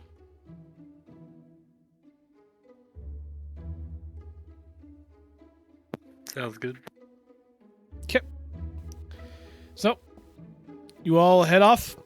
And as you walk outside with Yorn, he goes, "Hey guys. What? I kind of want to show you what the staff can do." Okay, can we wait till we're inside the college? I'm sure we can cast magic better there. Without guards. But it's like, what do you think I was going to do? Cast fireball? Look, I'm a wizard, but like I'm not that dumb. Well, I know you're not dumb, but we did buy that mimic from that lizard guy, so. I mean, you can get a little bit enthusiastic about magic, so. Yeah. Well, yeah, it's because magic's awesome. Well, yes, but that's not the point. I'm saying we can't get so, over enthusiastic that it causes a problem for a city block. But it's not. What are you going to What cast? does it do? What is the power? You know what? It's better just to show you. He like turns over. You see him. He literally like licks his finger. Looks like he's trying to check for like wind resistance and everything, and he just goes. Huh. He takes the staff and he goes, "Okay, so," and he points the staff in front of him, like at like a 45-degree angle into the air, and he just goes about right there. And What? you see that the gem itself kind of like has like a kind of like a bright pulse to it, and then in front of you is a 6-foot tall, 4-foot wide blue portal that appears. And on the other side of it, you can see what looks to be like just out in front of you seems to be like a bunch of land and everything. And he goes, "Yeah, I think we're good. So all of you want to head through it now?" What? Where is this at? And he just goes, he kind of taps the staff on the ground and, casts another spell, and he goes, "Okay, come on." And he just walks through the portal, and as you see him walk through, he just falls. Oh, great. Okay, I'm gonna carefully step through. Yep. Everybody stepping through? Yeah. I suppose so. Dang. What is So all of you step through one by one. Even on Ugg, you all realize that he teleported you about 20 feet in front of the building itself, but about 300 feet in the air. And he casted Featherfall on you guys, so you guys will slowly now descend down to the ground. So after a bit of descending down to the ground, even Ugg starts to realize that like he has wings, but like okay, cool. So you guys start you all fall down, and This is just him flexing. So His own feather fall, though. yep. And so you all basically fall down to the ground and everything. And as you land, you're all in front of the house, and you see Yorn. He just looks all happy. He goes, "You see how cool that was?" Yes, but does it have to be 300 feet in the air all the time? Or? Well, unfortunately, I can only cast a portal somewhere I could see. So Ow. I can only see Cast it up sky. in the Okay, yeah. good, I good, could that's cool. yeah. I cast it in the sky because I could see that. I couldn't see right here because. And he looks over to his left, and there's a huge building, and he's like, "Yeah, Yeah. but it's so cool." Yeah, What Yeah. else? seems very useful on Yeah. hills and stuff. Oh, Out of character, you've given me so many ideas for what we could do with this. Yeah, it's gonna be fun. I can't wait for just to have Yorn cast that just in the air and just shove someone into it. Oh my gosh. And now Johnny kills Yorn. Please try. Bruce. Destroys the staff. He's tried killing that man off so many times. I don't. He can do it, I'm sure, but Well, nonetheless, we are here. Let's go check it out. sure. So, you make your way inside, and upon making your way inside, you find the place. It's a little dusty, probably needs a bit of cleaning and everything, but overall, it doesn't look to be that much touched. You see, there's old papers and stuff, probably from the previous owner. Seems to be a researcher of some kind. And it seems he left quite a bit of research behind. You're not entirely sure why, but it seems he has. The place itself expands into multiple rooms that seems to have been slightly modified into more of a like kind of a living quarters. But yeah, at this point, it looks like a quite good brand new home for all of you. It's slightly smaller than what you were looking for from before, so you are going to, you are all going to have to share 2 bathrooms. But overall, it still has everything else, and there are facilities all around you in the college itself to allow you to do a bunch of different things. Matter of fact, just down the street itself seems to be one of the facilities itself, which that one, you're not entirely sure, what it's for, but you saw students going in and out of it almost constantly, and it seemed that they had supplies. Like, I'm talking about barrels and crates, and one of them was even offloading a wagon into it. That might be like an apothecary then. Or like at least like a brute like mixing stations kind of thing, Hmm.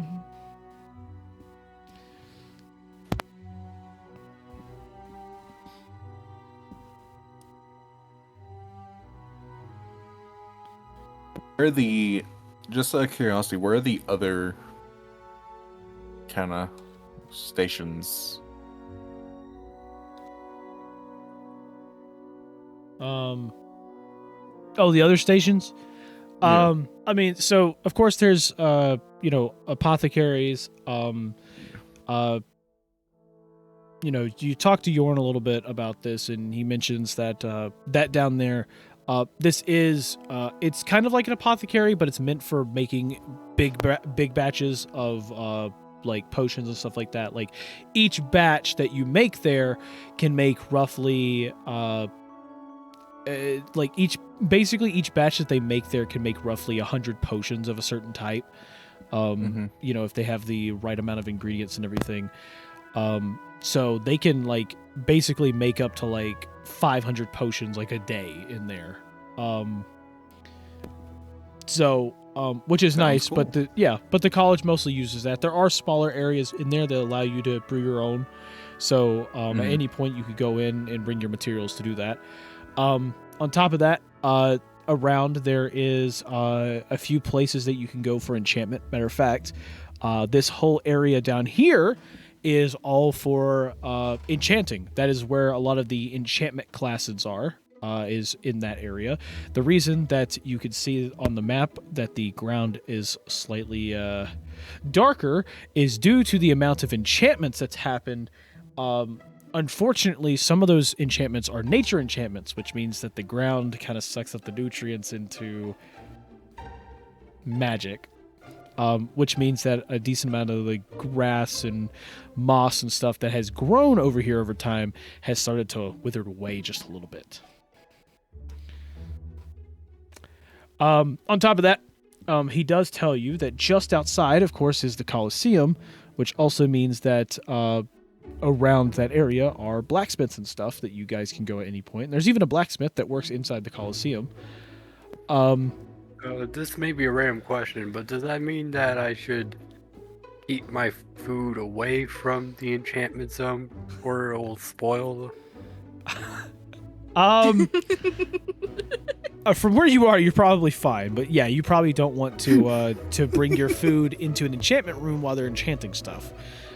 Just imagine you're going to work there and you bring like a salad, and it's like you open it up and just like it's just this brown mush.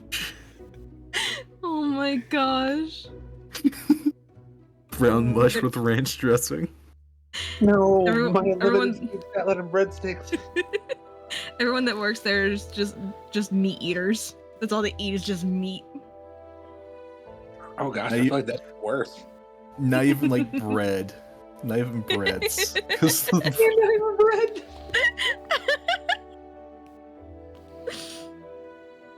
Oh man, my sandwich. Why do I have 2 bricks on this sandwich?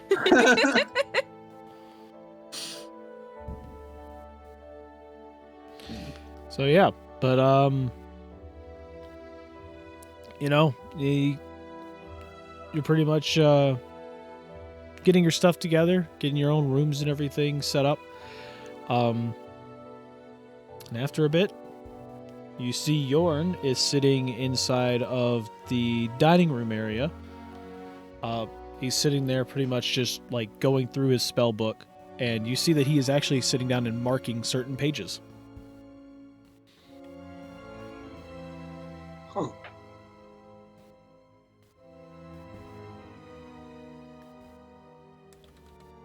I think I'm gonna go up and ask him, just be like, what are you marking there? Well, I'm currently marking certain pages for me to go through later and make sure that I have got them ready in case I ever need them. You see, each of these pages I'm going through and putting a little mark on them just to basically, if I need to turn to them, it's easier to turn to them later because I have a mark for it. Oh, okay. Yeah. Okay, so he's got those little like tab sticky notes, and he's just kind of like put them on there. So Arilo, Ugg, basically everyone except for Katarina. You do remember that during the whole, during the whole expedition and travels with Yorn typically can learn magic pretty quickly and typically on the spot. Like, he doesn't have to take time to actually prepare the spells. However, the problem is he can't quite remember every spell in his head all the time. So if he pulls out his spell book, he can quickly turn to it and cast that spell whenever he needs to. Right. Okay. Very interesting. So, What's Question nice? is in the house, is there like a fireplace at all, or do any of the rooms have fireplaces? of course the kitchen area has a fireplace, because, you could cook in it. And before I forget, where is there anyone that actually like deals with tarot cards within the college, or would you have to go to just like a stall or like a shop outside of campus? You could go down to the market area, which is pretty much all along the docks itself. which will probably have rune magic cards and stuff like that. However, there is one little particular place that you could go.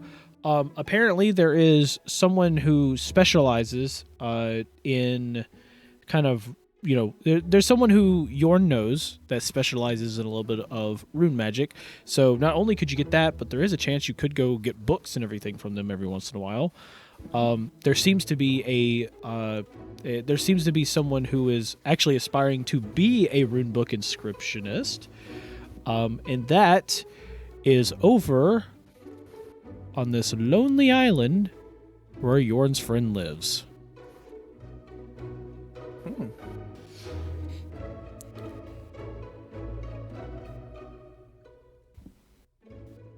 So, if you want to buy tarot cards, probably the market or go there. Interesting. I forgot what brings I even knew. Sorry, I was more talking to myself. You can go ahead. No, you're fine. Well, darlings, were we meant to meet up with this Joseph fellow at some point today? Maybe, Think but so? I mean, how are we gonna, how are we going to meet up with him? I mean, we don't know where he is. It was simply suggested that we do. I'm not entirely too sure. I've never been here before. Yeah, it's been a minute for myself. I'm sure Joseph has a way of, if he wants to talk to you or meet up with you, he'll find a way. Yeah. That's kind I of see. Yeah, that's kind of what I'm thinking too. I mean, Joseph has always seemed to pop up at the perfect time. And I assume since we bought this house, I assume that Joseph knew that we'd like this house, or at least one of the ones that are similar. I see.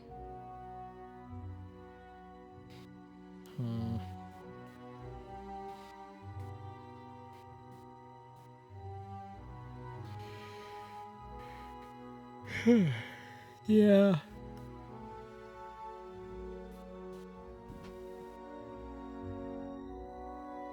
Well, nonetheless, it's probably best we, I don't know, I mean, it's not like we've done a whole lot today, but it's probably best we, enjoy a little bit of rest while we've got it.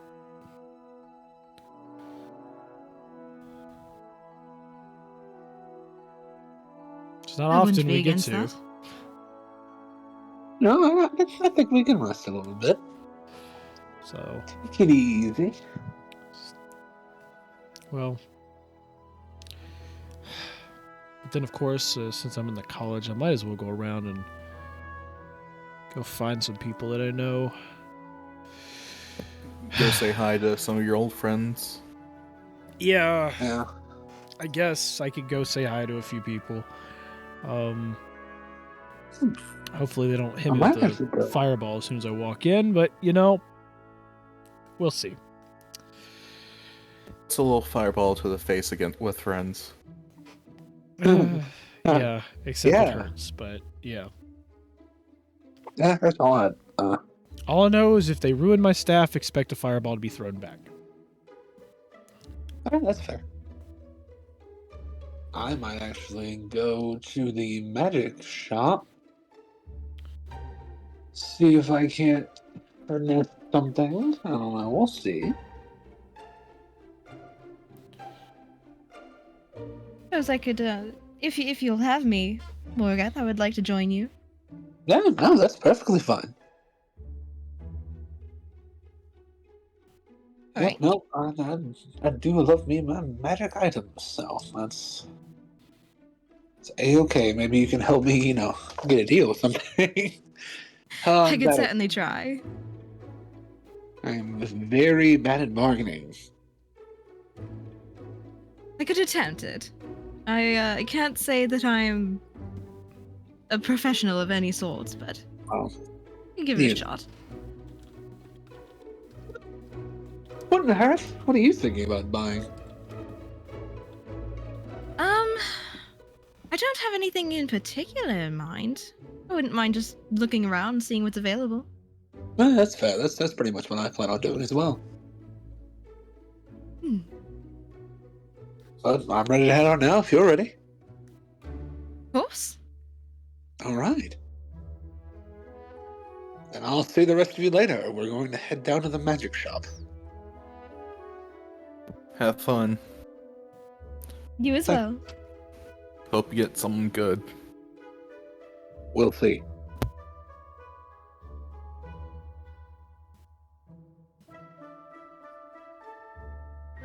Okay. So, Oh, my bad. yep, everyone splits off to go do things. So, who's going first?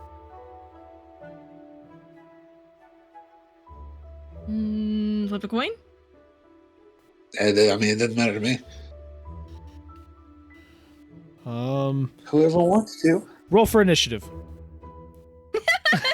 Whoever gets the higher initiative gets to go first. I mean, Getting my dice out. I'm never gonna say no to rolling dice. Okay, I'm fine with it. Nope, that's moon dice. Nope. Oh, well. O'Reilly got pretty high. Maybe she'll probably get to go first. I rolled a nat 20. You're on that 20? Oh, dang. Well, now we know who we're gonna know who's going first. I rolled a nat 20, but it's like I've got a question. You know what? If I'm gonna have to go first, I might as well just ask the question anyway. Johnny. Yep. So the way the rune magic works, if I have a spell with concentration activated and I go to inscribe something, would that remove concentration? As long as the inscribe doesn't require concentration, you're fine. Cool. That answers my question, and I have an idea of what I'm going to do with Ugg. Okay. So, what are you going to do with Ugg? Since, I mean, you're essentially going first. Yeah, Ugg's going to go buy blank tarot cards. Alright, how many tarot cards? I've got a lot of money. How much is rune cards again? Blank rune cards? Blank rune cards is... It's like... I think it's... Actually... Isn't it like 1 gold for 3 or something like that? I want to say. For blank ones in the other campaign, it was like Sure. 1 silver piece for like 3. 1 silver, yeah. But it's different in this That's one. inscribed. I was thinking inscribed. Well, inscribed's about 1 gold per at that point. Gotcha. So... Oh no, it's 1 silver piece per in the other one. In this one, it's 1 silver piece per 3 tarot cards. Gotcha. Yep. Because tarot cards are a little more common here.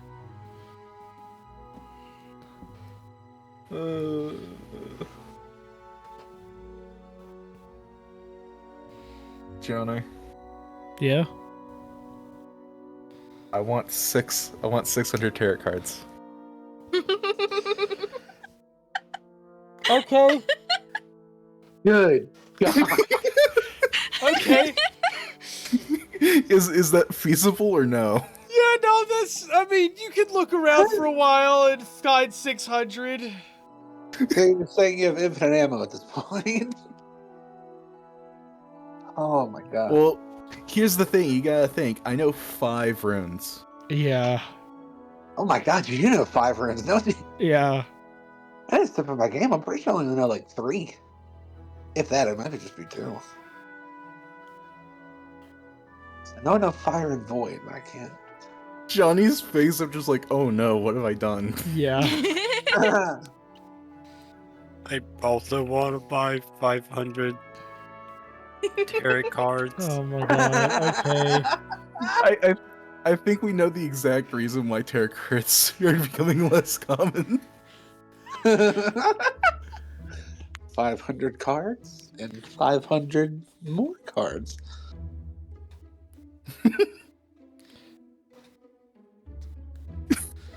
They're gonna have to raise the prices due to you two. Every time they walk by, you buying your entire stock.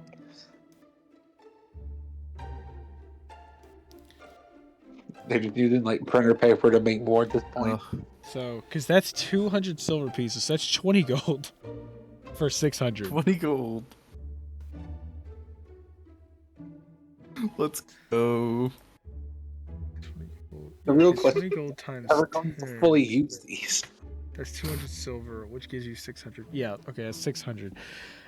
Yeah, no, that's yeah. So that's 600 for that. As for So 20 gold? yeah, 20 gold for 600. For 500, that'll be roughly 16 gold and 7 silver.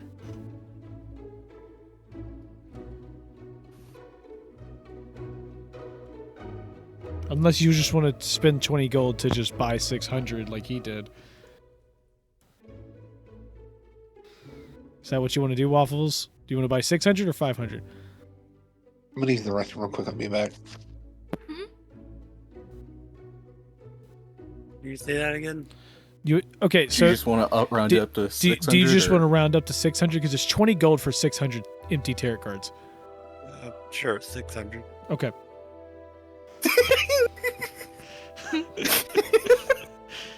we know the exact reason. Like tarot cards became so rare. They got tired of. They got tired of No, us. what's funny is it's cheap. Like you could buy them more, and like they're actually cheaper now because it's 1 for 3. In the other campaign, which takes 5 places before this, or 5 years before this. Yeah, Yeah. that's right. That's before. Yep. Because it wasn't as popular. Now it is. We can clearly see why. Yeah, you can just kind of buy like 12,000 12,000 blank tarot cards for 40 gold. You mean 1,200? 12,000 is a little bit more. That's what I meant. Yeah. I was thinking that, but for some reason, yeah. Yeah. But yep. I think was I thinking- can like get up to 60,000. I really. Waffles just starts like going around and it's Now, I like will say I don't fake. think the city has 60,000 just on hand right now, but Waffles just like walks around and like anyone he sees with blank tarot cards, he like drops a gold in their hands. yoink. Hey, what are you doing? Those are my tarot cards. Oh, thank you.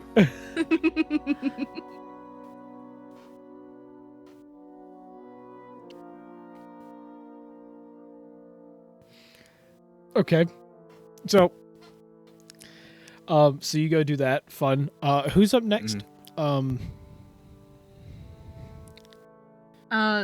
I guess that would be Morgath and I, but currently not here. Oh. I'm gonna run off to the bathroom did as y'all well not real split? quick. Did you two not split up or? No, No, they're going we're going together to Oh. the same shop. Okay, cool. Well, okay, you get there. So you get to the shop. What shop are you going for again? We were just browsing magical goods. Okay, cool. So you head down to the market, to the magic market. Weapon for me, but yeah. Okay, cool.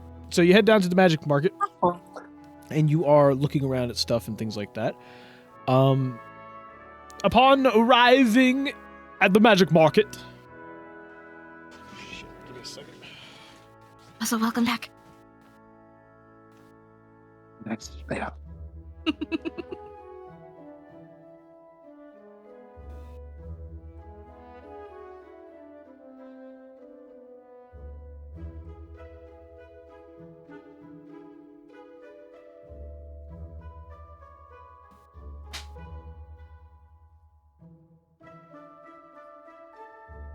Yeah, no, I'm here for some like magical weapons or armor, or like cool armor pieces.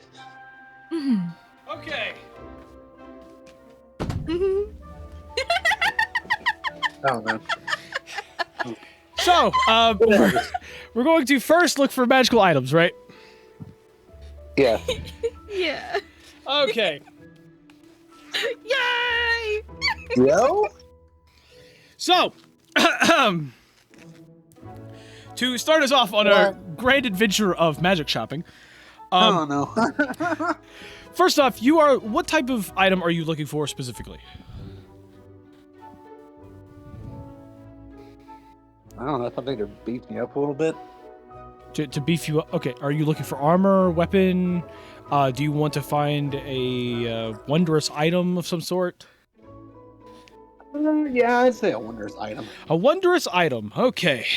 I got a good weapon, and I got a good plate, so. Okay, let's go look at my wondrous items. So...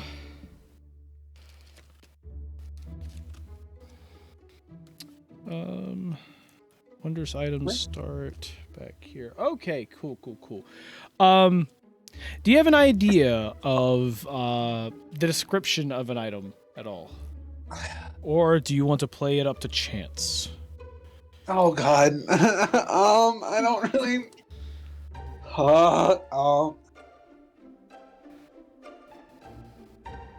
Cloak of protection wouldn't be too bad.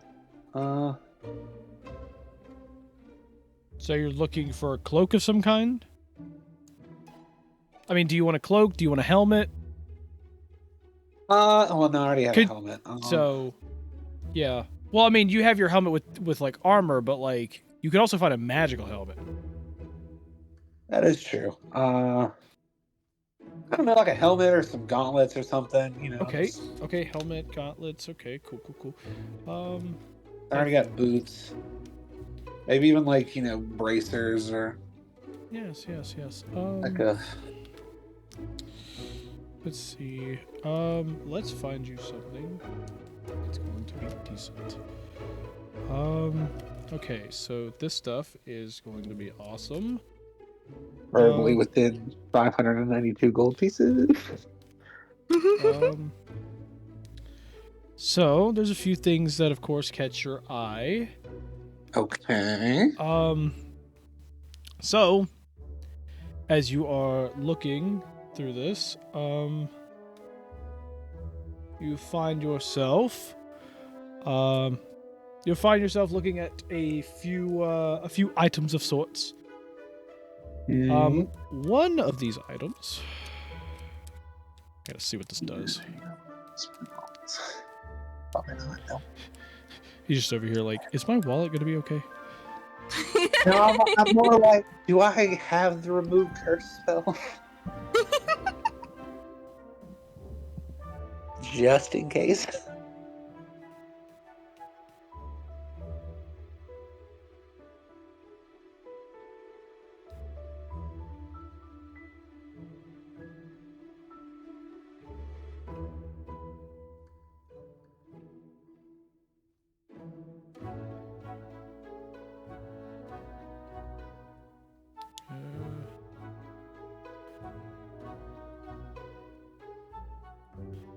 Okay, cool.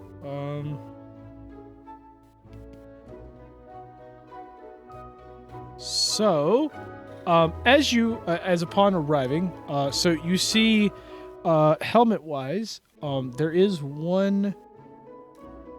two helmets that catch your eyes. One of them, Okay. let's see. So, one helmet.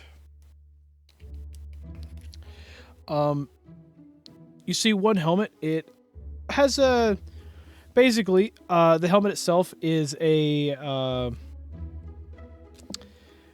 looks somewhat like like in between like a bronze and like a gold. It's like a dirty gold helmet almost. It's like a brass almost. Yeah, almost like a brass. Yeah. Okay. So, you look at it. It looks kind of like a brass helmet and everything. The top part, the helmet itself, it looks pretty much almost completely round itself, like a ball. It does seem to have a little bit of kind of like almost like scales, kind of like carved in onto the back side of the head itself, and you notice that the front engraving it leaves the mouth open, but the eyes essentially are kind of covered and everything, allowing you just to see out of it, but not like like full on vision, that you normally would get. However, one of the eyes itself seems to have some type of just some type of like reddish purplish like gem just kind of covering over the left eye. So this is interesting. Yep. Very pretty. Yep.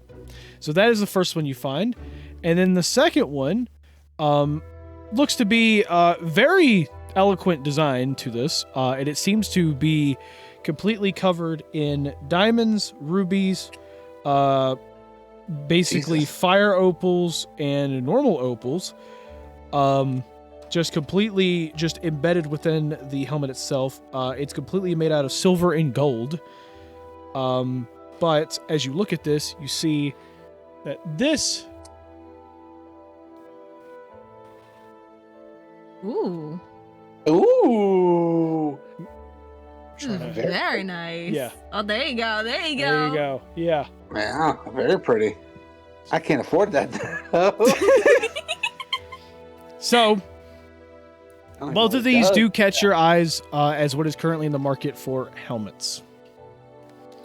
Okay, can I ask the shop owner what do they do? Why are you asking me? Why don't you ask him? I'm saying, can I ask the shop owner? I don't see why not. All right, well, I'm gonna ask the shop owner what do they do. And the shop owner is going to ask you why you need to know. I just want to see if it would work well with my abilities. See if it, Huh? helps me in any way. Well, the first one here, as he points over to the brass one, he goes, "This one here is it's been given the more widely known name in the magic world is the Helm of Telepathy. Oh, Yes, this thing here is meant to more of kind of give you an edge in conversations and stuff. More so, I've used it quite a few times, and you can actually, I guess you could say, sometimes detect people's thoughts with it. So very interesting.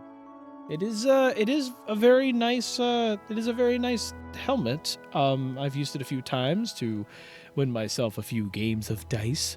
However, other than that, that's pretty much all it can do. It's really just to help you in conversations of sorts. As for the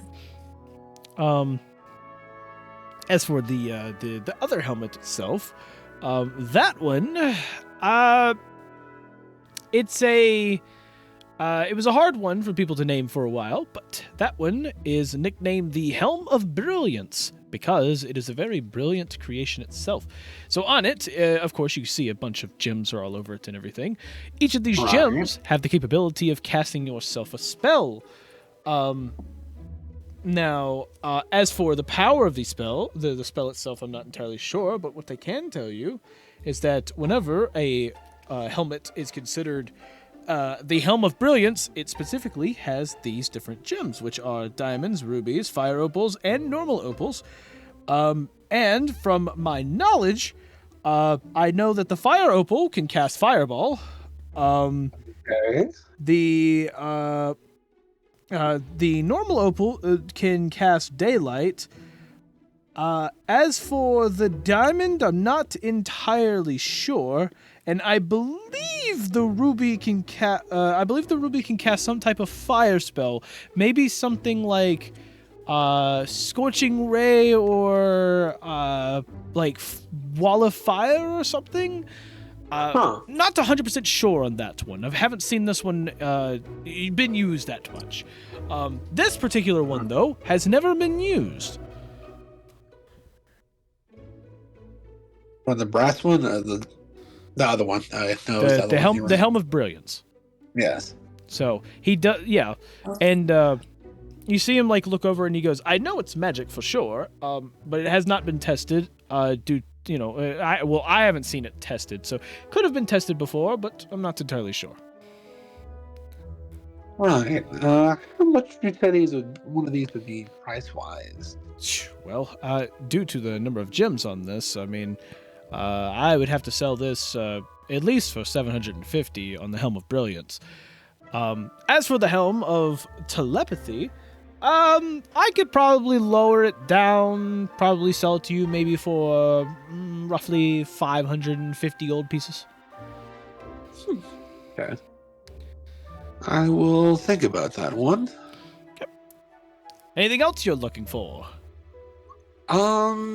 Maybe a scroll, perhaps, or anything. Now, I don't sell scrolls here at this stand, but my brother, who is about 3 stalls down, he's got an entire one just for scrolls. Interesting. So, well, I can't really learn magic from scrolls, so I don't see a permanent use for myself. However, I do think maybe if you have any more like magical items or anything like gauntlets or cloaks or maybe even like a headband or something. Headband. Well, I would prefer something more like gloves, but yes. As for headband, I'm not entirely sure. Now, I might be able to assist you maybe with let's see.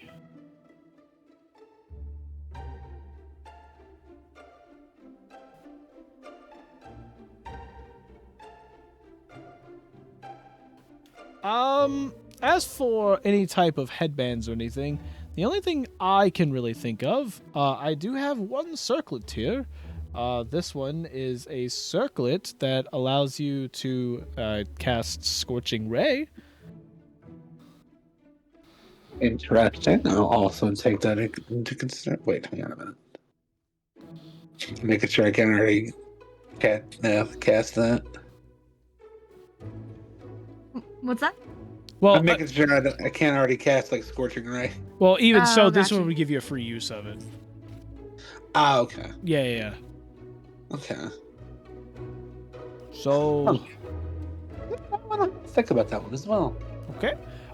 Anything else I can help you with? As for helmets and stuff, I don't really have a whole lot of. And if you're looking at armor, I don't really. I mean, I have one set of armor, but it's not necessarily. It's not what I call really magic armor. It is magic, but it's not like going to have magical properties to it, because all I have is it's not exactly here. I would have to go tell my friend to come bring it and everything, but we do have a set of mithril armor. It's basically it's magic infused to make it lighter. That's all that really is. It's made from mithril, which it's already done to do that. I sort of like flexed my own arm and I was like, I got myself set, but thank you for that.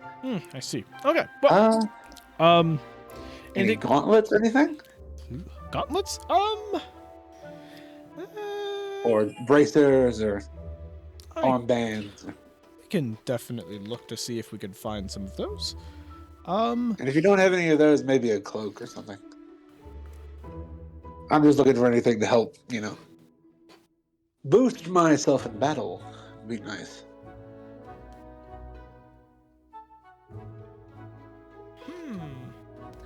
Well, I guess I could think of a few things here. Let's do. Well, as for the gauntlets itself, let's see. I don't have gauntlets per se, but I do have some gloves and bracers. The gloves here, I have the old classic one. Everyone knows it, of course, at this point. These, and he pulls out a set of, kind of like, it's kind of like it seems like a light, like, set of purple gloves. And as he, I think these are purple. If I could get it out. Yep. So he goes to pull this beautiful set of like purple gloves out. And pretty. Hi. Yep. And he goes, this elegant one is a classic one. Now, it doesn't always look like this, of course, but it is even though it is elegant and classic, just by the spearhead or arrowhead that you could see over on the backside of the hand itself, where the hand would go, you can actually have a good design to go with your gloves of missile snaring. So if you don't know what they're for, they're essentially to help you catch projectiles coming your way. Very good for a fighter. And I know some of the guards like to come and spend a bit of their money so they can have that in battle as well. Right. Yes, Those are very nice. yes, could be very nice. On top of that, I do have myself a set of bracers of archery, probably not one of your skill set. Nothing too fancy about them. They look like leather ones. However, while you were wearing them, basically, they'll give you, I guess you could say, free knowledge to use the longbow and shortbow. It seems that anybody can use a longbow or shortbow as long as they're wearing them. Also interesting. As for As other bracers and stuff, I don't think that we have any right now. Right. Anything else you might be looking for? We've got. I mean, I know we've got a we've got a couple cloaks here. We've got. Yeah, I'll take a look at the cloaks. Look at the cloaks. Okay. Well. But Yep. Perchance, how much were the gloves of missile snaring? The gloves of missile snaring. Well, those are. I mean, they're a little more common and everything. I could probably sell those for a good 300, probably. Okay. Let's do your cloak collection. And also, you use some magical weapons here, or? Oh yes. Well, I mean, we don't have a ranged option. Yeah, so we do have bow. we do have a bit of a limited option. There's only they only allow us to sell Understand. like certain types of magical weapons here. Like I could sell a couple Understand. daggers and maybe a simple sword or whatever. But if you're looking for anything big, your best bet is to go check a magic blacksmith or anything that's not near the docks, where people could just essentially steal them from here and use them on the guard. So that's what's different there. All right. However, It's magical blacksmith. so. Well, your best places to look for a magical blacksmith is, one, you can head down to the arena. I know the Colosseum of Hestia does have a magical blacksmith there. Other than that, I know of one friend of mine that's off to the western side of the city. But he tends to keep to himself a lot of the time, so I'm not entirely sure how easy it would be to convince him, but I know there is one inside of the Colosseum of Hestia. Okay. Alright, as for the cloaks that we have, Yes. so this first one here, now this one's kind of a rare one, I will say. It's going to be, I mean, this one itself is probably going to be, I would have to charge this, I mean, no less than 400.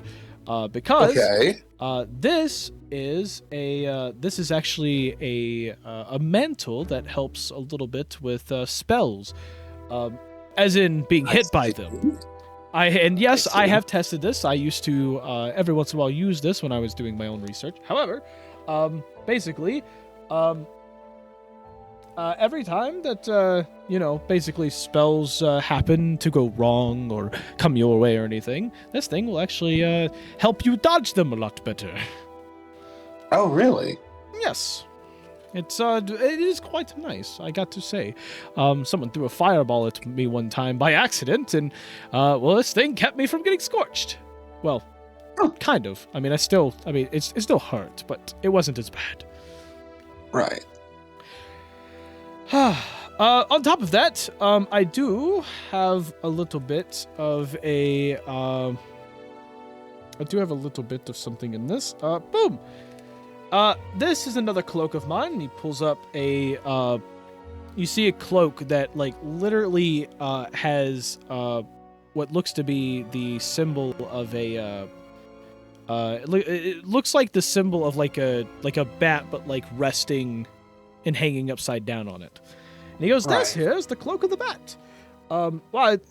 Basically, now I've never seen this in person, but from the person who sold it to me, as they described, when you wear it, essentially, it makes you not only easier to sneak around, because apparently this magic cloak makes you quieter and a lot more, what's the word? Inconspicuous. Huh. Okay. Yeah, stealthy, that works too as well. However, from what they told me before, as long as you are within a dim light or darkness, you can essentially use the, oh fuck, this is actually, holy shit. You can apparently, and this is just what they said, as long as you were within dim or darkness, you could even use this to spread the wings of the cloak itself and fly. Huh. Oh my. Well, how much would you let that one go for? Well, this one's quite a rare one. I will have to say probably 500 on just this one. So, but do keep in mind too about this is that you will have to hold on to it. You will have to hold on to it and keep the wings spread yourself. So, if you plan on trying to be a cool hero and flying into battle with this one, it's not going to work quite in the way that you think, because you're not going to be able to hold on to anything but the cloak itself. Right.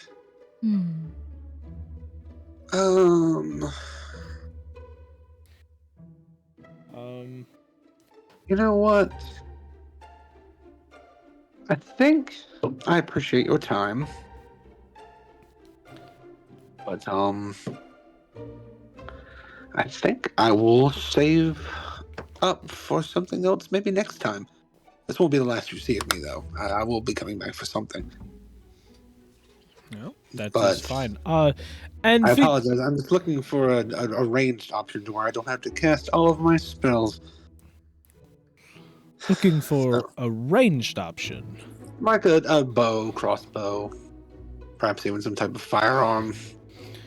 Well, if you're looking for some type of firearm, I know that there's a couple of mages around and everything that might sell some runic firearms for you. If you're looking for a bow or something, I believe that there might be a bow or two right down the docks here, because I have an old friend of mine that likes to sell some stuff. He likes to try to get away as much with his weapons as possible. Right. I see. Would you mind pointing me in the direction of them? And my friend here, I think, would perhaps make a purchase, but I don't know exactly what she wants. Yes, of course. If you actually head your way down the docks, so just as soon as you start to get to the very large ship there, it's going to be the stall on your left. Okay. Thank you so much for your recommendations and time, good sir. I appreciate you. Of course. And I will be back to actually do some business later. Yes, you have a great day. Thank you. Same to you. I'm going to walk out and go down to that stall. Yep. So, You go down to the stall, and you end up seeing there's a guy that seems to have a few like simple weapons and stuff that he could sell. He's got a couple, there's a couple normal swords, a couple daggers. Seems to have a couple long bows and short bows, and you even notice that he has staves as well, kind of all lined. And he looks over and he goes, well, looks like we've got some friends. Hello, friends. It's nice to see you all. Would you like to purchase anything today? Because I can definitely help you with a couple things.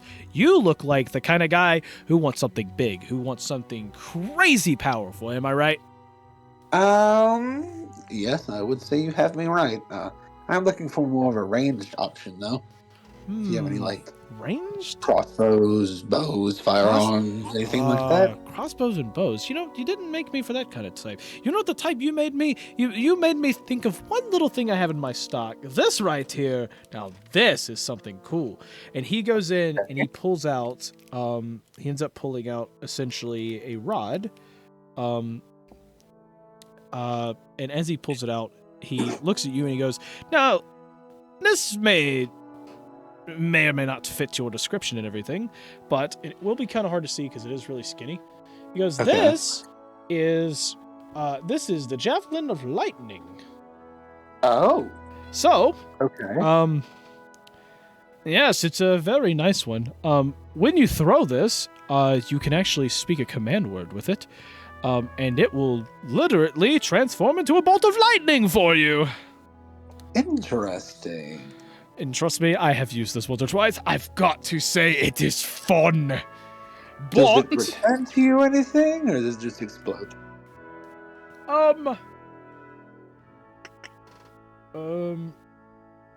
well, I wouldn't say it returns to you. However, once it hits the target or whatever, even when it does turn into, well,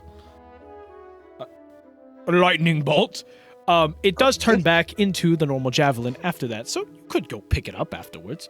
But usually if you have a lightning bolt of a javelin in somebody, it's typically easy to retrieve. Ah, that's fair. Yes. So, usually one good throw of this can take out quite a bit of people, I've got to say, and it is miraculous for doing that. Okay. But of course, you're looking for bows and crossbows and stuff. Well, we've got a few things here. Now, I've got to say, do you have anything in mind? Because I'm not entirely sure that I can.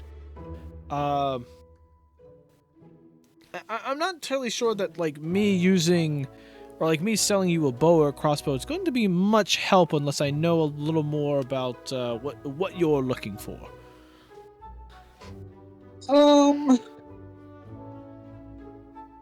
Well, I don't know. I'm more or less just. I don't know. Maybe something, decently high, damage dealing, sort of like your lightning javelin, but I can do it multiple times. I don't know. I'm not the best at that. I've been using this, and I'm just like, I pull out a dark storm. I'm just like, I've just been using this for such a long time, and I don't really know. I've been loyal to this thing, but I realized I need more range options that make me, use less spell slots. So, looking for something very powerful. Something very powerful. Within a decent price range. I only have like 600 gold pieces at max. I see.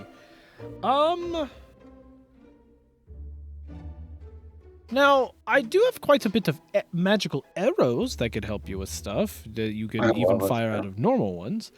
Now, I will say though, when it comes down to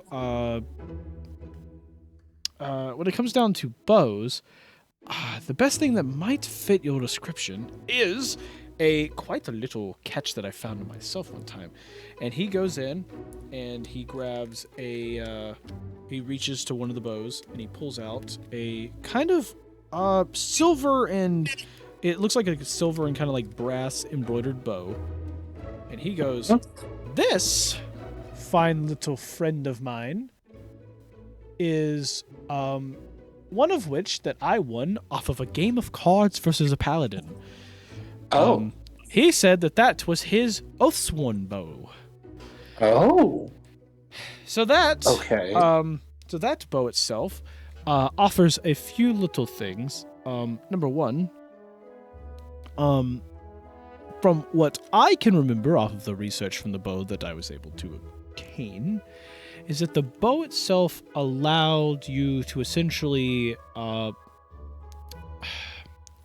mark a target as like your enemy, I guess you could say. Upon using the said bow, it would mark one target, and I believe you can only do it once per day, or at least that's as far as I was able to do it. And it made it a lot easier to hit them. And unfortunately, I found out the hard way.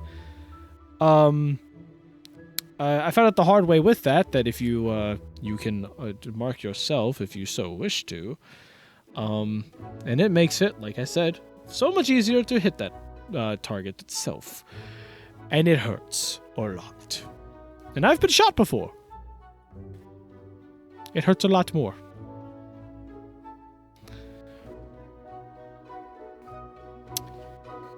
I see. Yes. How much would you be willing to let go for either this would you say it was an Oathsworn bow or something? Yes, the Oathsworn bow. Either that or the lightning javelin. How much would those be? Well, the lightning javelin, I mean, I've got a couple of those. I could probably sell the lightning javelin for maybe, let's say, 300 gold pieces. As for the Oathsworn bow itself, it is a pretty rare and very powerful bow, so I'm going to have to probably sell that one at 600 gold pieces.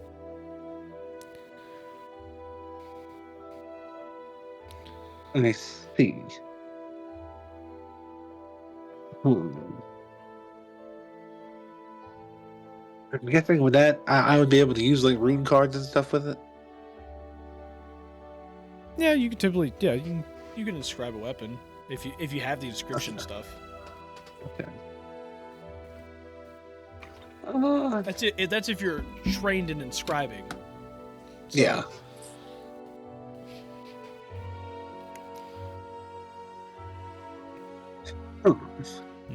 It's all on to you to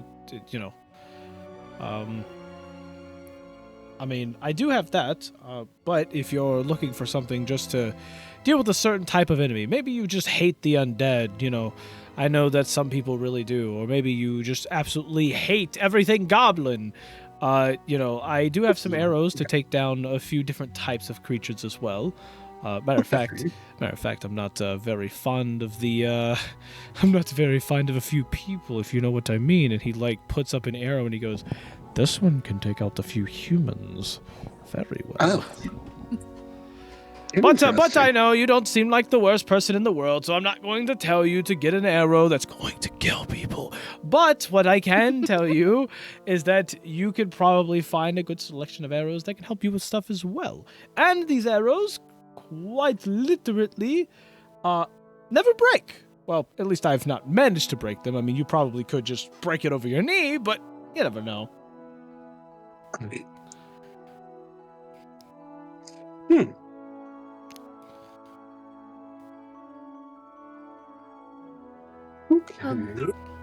Darling, if there's something that you're interested in, I wouldn't mind pitching in. Yeah, I know, but I also don't want to spend all of my money in one go. I like having a little bit of money. There, perhaps we could go off, do another job or two before we come back and decide to make a purchase. One thing to keep in mind, though, is that some of the stuff won't be here anymore. Like this Oathsworn bow has been looked at quite a few times. This is fair. Yes, Okay. that is fair. It is entirely your choice, but I'm just saying things do come and go very quickly. That is fair. You know what? Do you mind if I think about it for a minute? Kat, do you want anything? I believe I'm all right. You sure? I mean, I'll admit, those gloves were very nice at the last stall, but I believe I'm okay for now. Okay. I mean, if you want those gloves, you can go back and look for them. I'm not going to stop you. It's tempting, but he did say that they were quite common. I might not need them right away. Okay. All right. I'm gonna take a look at the lightning javelin and just, inspect it for myself. I'm kind of thinking about it. Okay.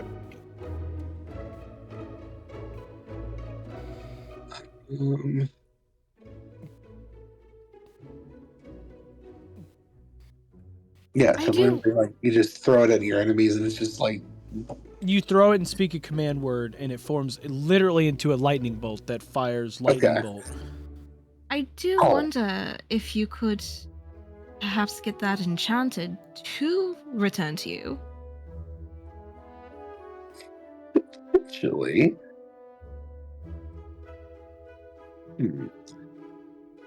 Actually, I'm gonna ask the shopkeeper. Was like, is there that maybe could enchant that to make it return to me? Don't see why not. I mean, some of my items are enchanted over in the enchantment district. Okay. So, I mean, why do you think I have multiple of these? They just took the enchantment from one item and threw it to the next one. Yeah, well, that's fair. And I got to say, it is quite handy. Especially when someone tries to come up and rob me, I can give them all of my money and then throw a javelin in their back.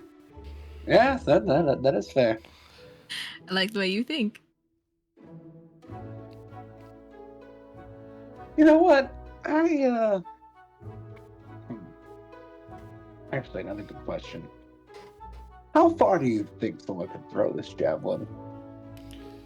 Well, the javelin What's out of your itself, is just a javelin, but if you turn it into a lightning bolt, I mean, it's a lightning bolt. No, that's fair, actually. Yeah. I didn't think about it like that.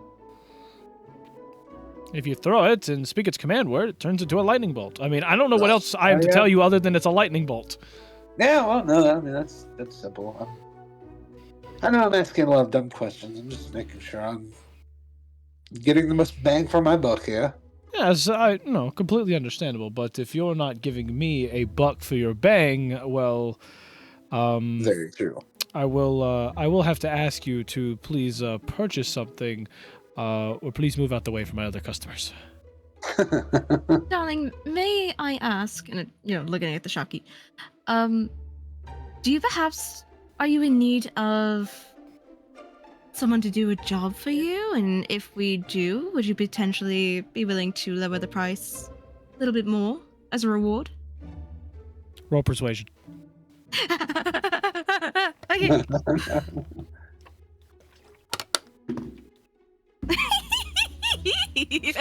Just I'm not just gonna- just the laugh of, oh my gosh, this might actually work, to the hysterical laugh of, I don't like these dice. No, she's not really good at persuasion. This is only a 7. Oh. As well as I think, as well as I wouldn't mind help on certain jobs and everything, I do want to state that I'm not very trusting of every single person that comes my way. Fair enough, darling. So Yeah, that's fair. maybe if our relationship was a little bit better at this time, maybe. But for the time Alright. being, I'm going to have to keep the price as is. Okay. You know what? I think I'll just buy the lightning javelin. Okay. How many gold pieces was that again? So the lightning javelin, Yeah. that one's gonna be 300. Right. Would you like me to throw in half, darling? Oh no, that I should be fine with that. But All right. 300 gold pieces. You could add the Javelin of Lightning. Okay. So, anything else I can help you with today, sir? Or madam? No, I'm good. Let's see. Would you happen to know if there's anyone selling perhaps magical daggers or even... it's very unlikely, but perhaps a magical whip?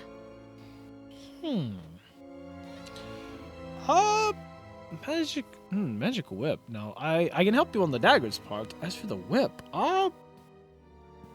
that is something that I don't see too often.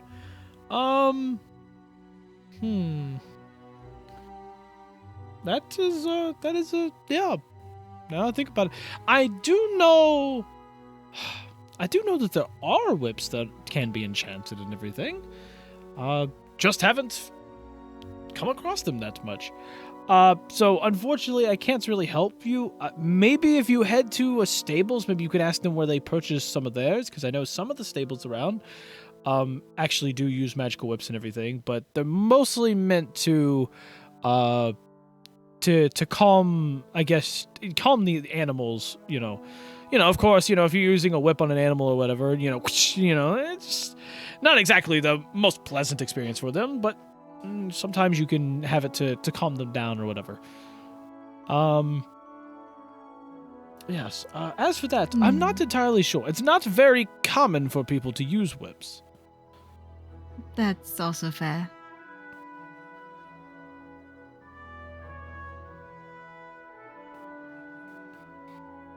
Perhaps a dagger? Well, that I can help you with. So, what kind of dagger are we looking for? Are you the kind of person that wants to deal with poison, deal with fire, deal with, just outright killing someone?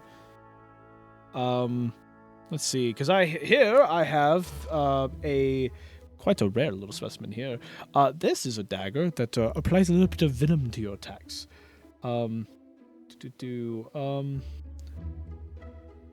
Let's see. So, if you actually go in here, you can actually, there's a little magical component to this. All you have to do is just kind of almost like think about it a little bit. And what will happen is you will coat the entire blade itself into basically, it coats it in kind of like a black poison itself. The poison will remain for a little bit, usually no more than a minute. But yeah, it's a poison blade. What else could you want? I mean, especially if someone wants to be sneaky and maybe you want to give someone a small little cut and just let them have a good day. But, of course, maybe you're just wanting for something great. Like I do have a couple daggers here where, all it is just makes life easier. And by easier, I mean, you ever wanted to just stab somebody, but they were too quick on their feet? Well, some of these make it a little easier to hit. You're constantly, if you're constantly like swinging at something. I had a fly in my room one time. It was very annoying. I took out one of these daggers and first swing took it out. And I mean, I was going on. I mean, it was 20 minutes of running around with a staff trying to beat this thing, and I just could not hit it with my quarterstaff. So I pulled out one of these, shung, first swing, and it was sliced right in half. So I do have a couple of those. But of course, there's a couple of others. Like we have, there's a dagger here that I have that allows you to essentially cast the alarm spell. If you don't know what that is, essentially it alarms you when things kind of, it's self-explanatory. All depends on what you would like. Well, that poison dagger does seem quite nice. How much are you willing to part with it? For it. You're talking about the Venom Dagger. The Venom Dagger is going to cost it is a very good dagger, so I'm going to have to probably sell this, I would say about 500 gold pieces. I could help pitch in if you'd like. No, that's all right. Honestly, it's a little bit too much for me at the moment. I'll come back some other day, and if it's still available, I may think about it. Well, maybe we can find you something. Now, magic-wise, I do have one other dagger here. It's not what I would say the most well-tested object, but according to the previous owner, this dagger has apparently allowed them to, I guess you could say, defend themselves better. It's supposed to be magically, it's supposed to be like a magic defense dagger or something. Let me get it real quick. And he takes it and he goes, now, due to the fact that, one, I don't really know much what it does, and two, it hasn't really been maintained in quite some while. I mean, I've had this thing probably for a year or so. I just typically don't sell it to people because, well, it does look kind of nice, and you look at it, it does just seem to be a very fancy engraved dagger, but you notice the blade is a little dull, so you'll probably have to go sharpen it yourself. He goes, but due to the fact that I know nothing about daggers or anything, and due to the fact that I'm getting new items to put up for display, I could sell you this. You'll have to go sharpen it yourself, but what I could do is sell it to you for, let's say, 250 gold pieces. There is magic in the dagger. As for exactly what it does, I'm not 100% sure. That seems like a steal to me. Hi, Brandon. Ayo. So the shopkeep looks over and goes, excuse me, sir, you're in the wrong campaign. If you can go back to Supernova, that would be great.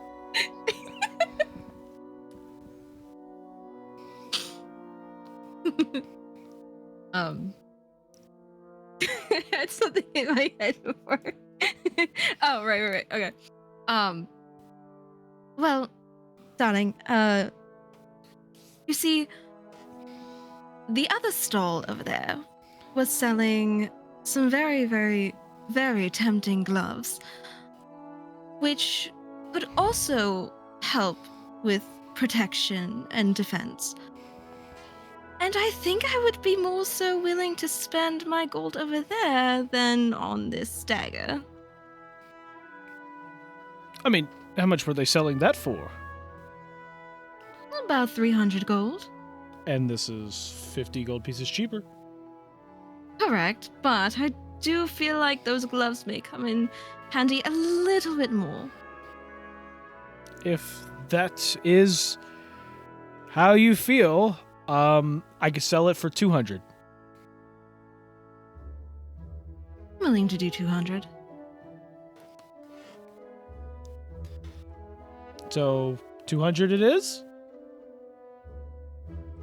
Sure. Oh, and perhaps sometime we could go out, for a drink or two. Get to know each other a little more. Very flattering, very flattering. But I must say, I keep my business relationships separate from my personal relationships, so I will have to decline on this one. However, well, we could just go as friends.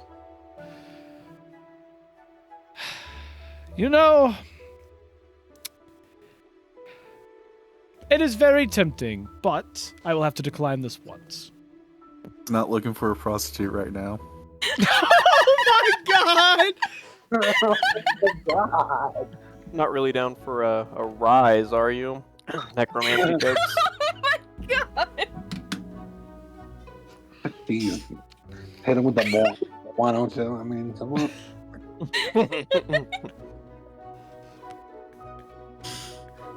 Oh, Does that supposed to have an boy. accent? I can't remember if he had an accent or not. I don't know. Did you put an accent on him? I just remember him being edgy.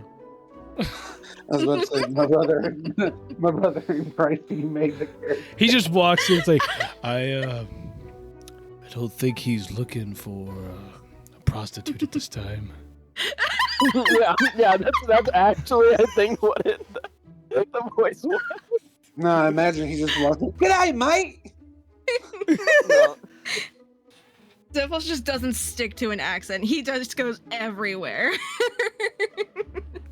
I have Yeah. said that. That was more. Yeah, too. just good eye, mate.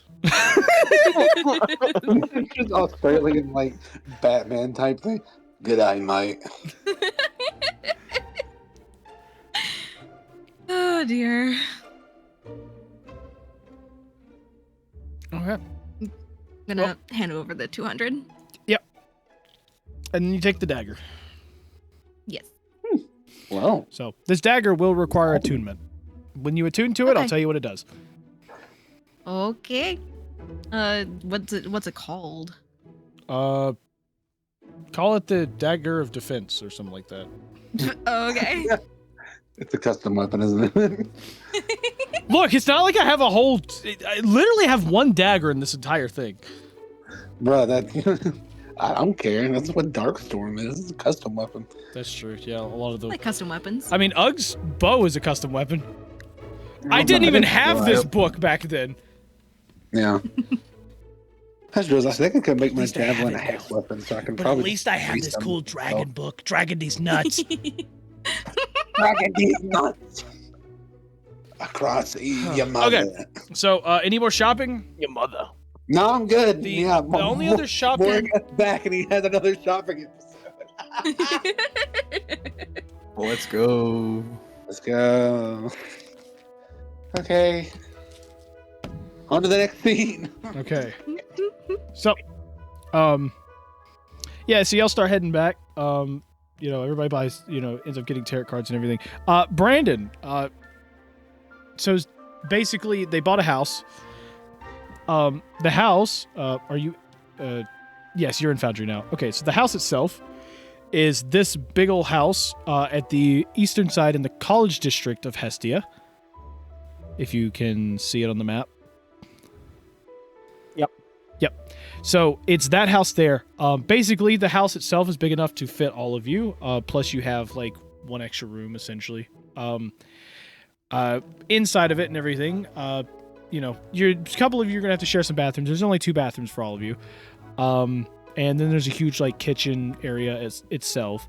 And in the back of it seems to be like a little like one room that's kind of built with a bunch of old research stuff from the previous owner. So Yorn's been going off doing his stuff, talking to some contacts. Ugg and O'Rilo went off to go buy 600 tarot cards each. Jesus. I just love the fact that you ended up pointing out the fact that it was 600 each. Yeah. Only 20 gold, by the way. Yeah, it was only 20 gold, but still 600. So they're doing that, which kind of leaves you to do pretty much whatever you want. You've been kind of going around town looking at stuff and, figuring your way around the town and stuff, for the most part. So now that you're here, you know of this place from going to the courthouse and talking to them. They're like, yeah, your friends went and bought this place. So you get there. And no one's home yet. So you have a few minutes to kill if you want to do anything. Or you can wait there.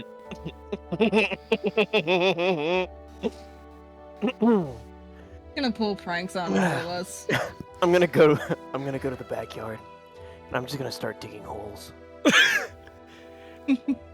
Huh? Unrelated, not body-sized holes. So These better not be for us. You wouldn't know if they were. Say what? What? okay. So Anyway, go ahead, dig your holes, buddy.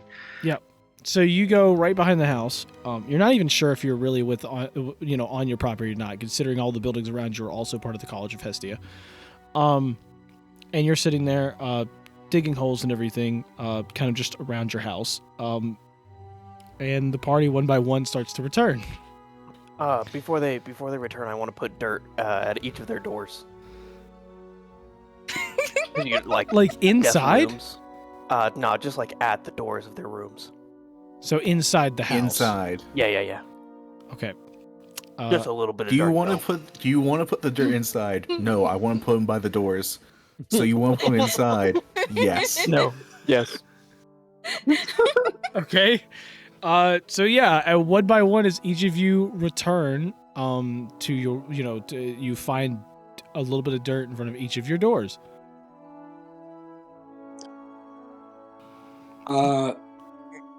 Zephos, do you put like dirt in front of your own door too, or just theirs? Yes. Oh yes. All Okay. doors. Okay, got it. Okay, so when everyone returns, they just see dirt in front of their doors. Ugg is gonna put the dirt outside, Just gonna slowly start shoveling it back out. only No, to I'm see the gonna fact ask- that there's a ton of holes in the backyard. Right. I'm gonna ask him, just be like, "Hey, wait, what is your name?" I don't think we fully got Zephos. acquainted. My Oh. name is Zephos. Well then, hello, Zephos. My name is Morgeth, and do you mind telling us why there's dirt in front of all of our doors? It's just like symbolism For for what? like how death is at like everybody's doorstep, you know? And I just felt that you guys would like want to know that because it's like great symbolism. I love how Yeah. you're fighting to crack up, Johnny.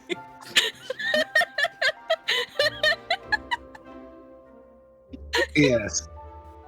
As someone who's faced death and actually died, I feel like I would already know that. Yeah, then you honestly you get my art most of all. Yeah. You know? Yeah.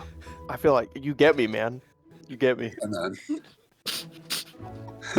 heck yeah, bro. And I'm gonna like go in for like a hand, like a hell yeah, dude type of like dap up handshake type thing. Zephos is gonna do it like completely limp-handed, Wow. and then he's gonna like tighten up at the last second and be like, "Yeah, Yeah. Hell yeah, death buds. hell yeah." But no, it's nice to meet you, Zephos. You I guess do we see the holes in the backyard? Oh yeah, no, all of you, like, as you're starting to take the dirt out, it just sees the holes that he dug. What are the holes for? Not for bodies that I'm gonna raise for other missions or anything. So you're going to use the dead for missions? Okay, I don't care. Just Yeah, please I don't have do to- it. I have to bury them in order to rise them. It's kind of like a whole process. It's like, Oh no, I It- get it. yeah, you know, it's Like I the said, art. it's- It's the art. As long as it's not one of us, I don't care. Well, I mean, if one of you guys does die, you know, I can rise you guys, which is pretty cool. You won't be zombified. Just so We you know. won't be. No, Um, I'm pretty skilled in my art. Yeah. Zephos is continuously going to refer to his like necromancy as his Art art. is art. Yeah, it's his art. I love it. Like in the back of my mind, I'm like, this guy is fucked up, but and I kind of like it. That same feeling I got with Jafar is like, oh, this guy's probably evil, but I think we can use this. Hey, I kind of like this guy.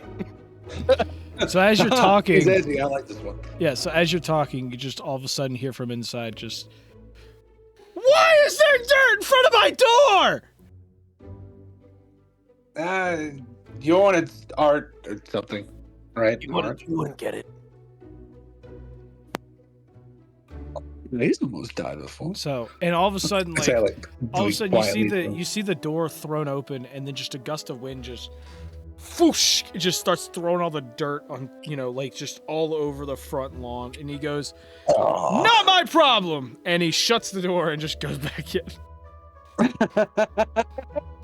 Some people just don't understand good art. You know what I'm saying? Yes, I love the art of necromancy.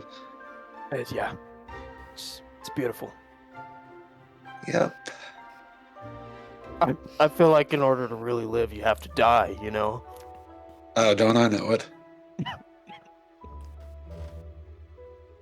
I love how I was worried before the session, being like, please don't make me not like Zephos. I don't know. I'm just like, can we just be friends?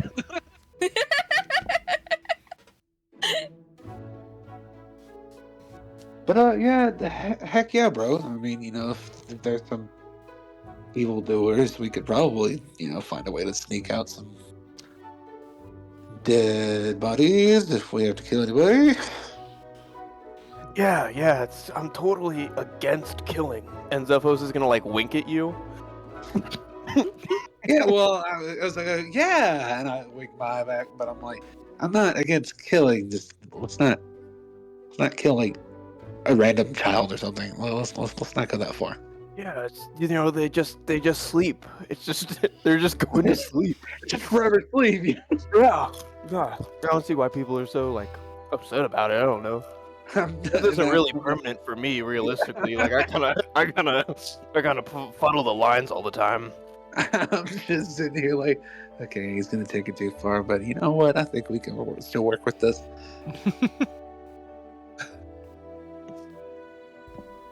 So I'm just like, you know what? It's good meeting you, dude. We're I guess we're just kind of getting settled in. Just pick a room. We should each have our own with a guest room. So Yeah, it sounds good. I'd look forward to doing whatever we're doing, journey-wise. This is Zephos out. And he's gonna like slowly close his door while peeking out.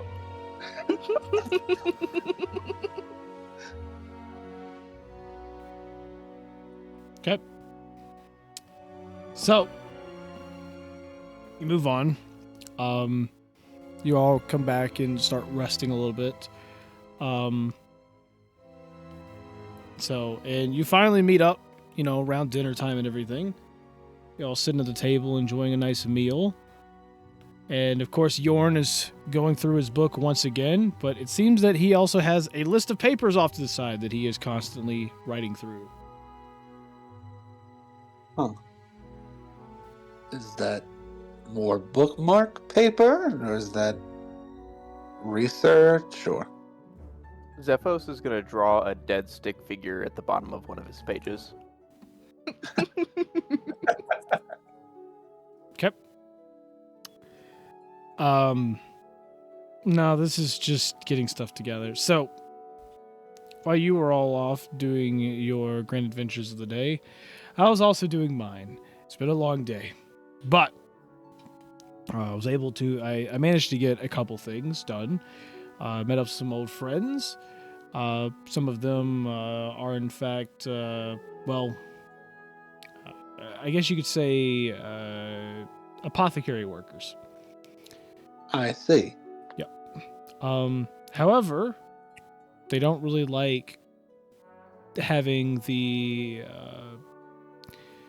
current quota of things going on, because they're part of the ones that have to build or have to essentially make themselves hundreds of potions per day, and you could probably tell it's kind of exhausting. Right. So instead, what I've decided to do is allow them to. I've decided to sit down with them and figure out what all we needed to build stronger potions. You see, a lot of the potions that they make here, that they sell in bulk, they're just huge. I mean, they're like really weak potions. They're not like the greatest. I mean, you can't make hundreds of like a good potion. Like you can't even make a normal healing potion really for that. Right. So what we've decided to do is figure out how much it's going to cost to make and then sell certain potions and everything.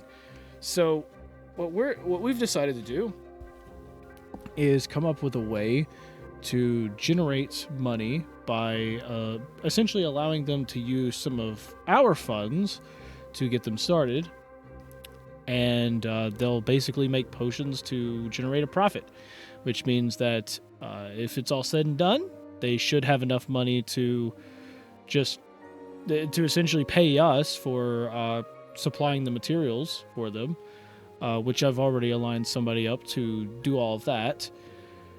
Right. But using using the trade networks that they know of, we can essentially sell higher level potions to pay off, well, any expenses that we have for this place. Not to mention, we might even earn a little bit of gold ourselves too.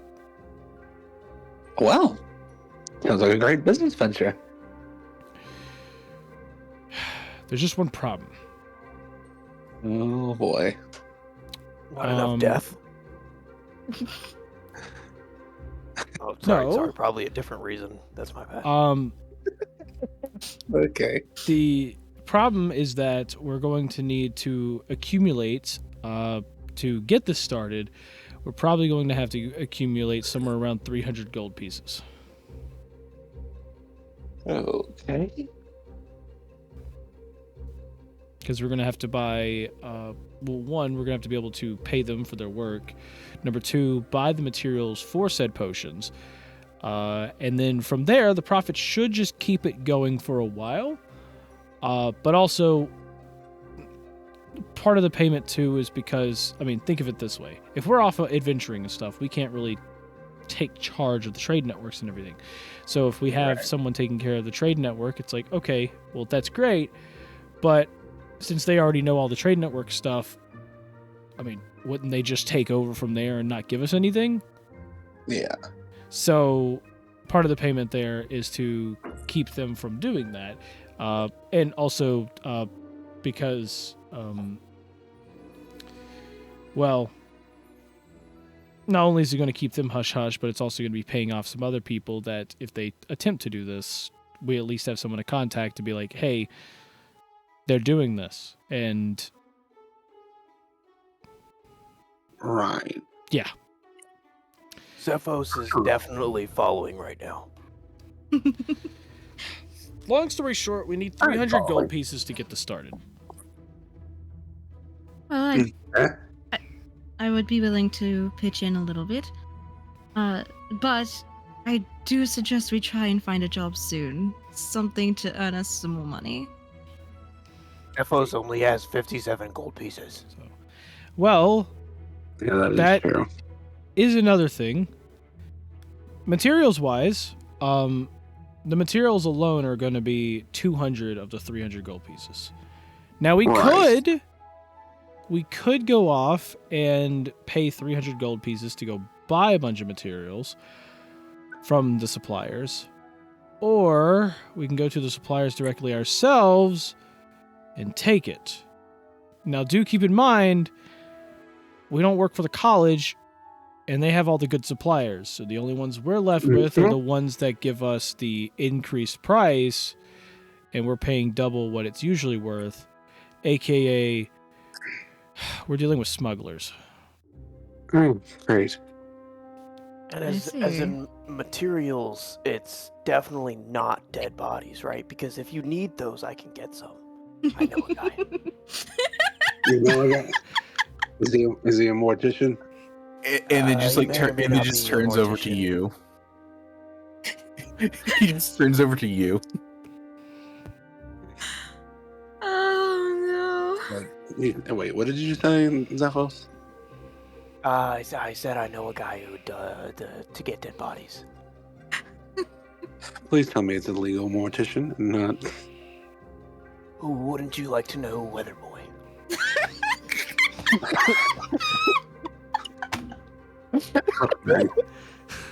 Look, I may shoot lightning, but I'm not Weather Boy, okay? no. He's becoming weatherman now. You gotta get it right. Exactly, I'm a weatherman. That's my mistake, Bingo. Weatherman. Thank you, that's much more appreciated. I don't want to give away my supplier. He could get in large trouble for giving dead bodies up. It's very fair. But, well, since we have multiple business opportunities now, one slightly less legal and one very illegal, but, money.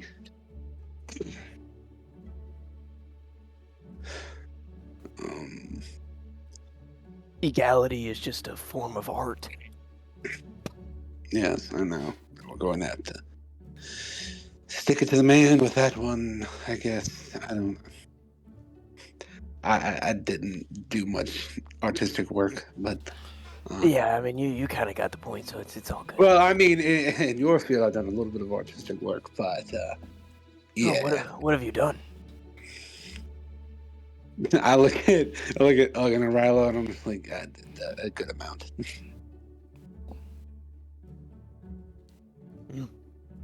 Those two could probably vouch for me a little bit. So, do we plan on paying for the materials, or are we going to go take it from some bandits? I need Or is more it- bodies for my research purposes.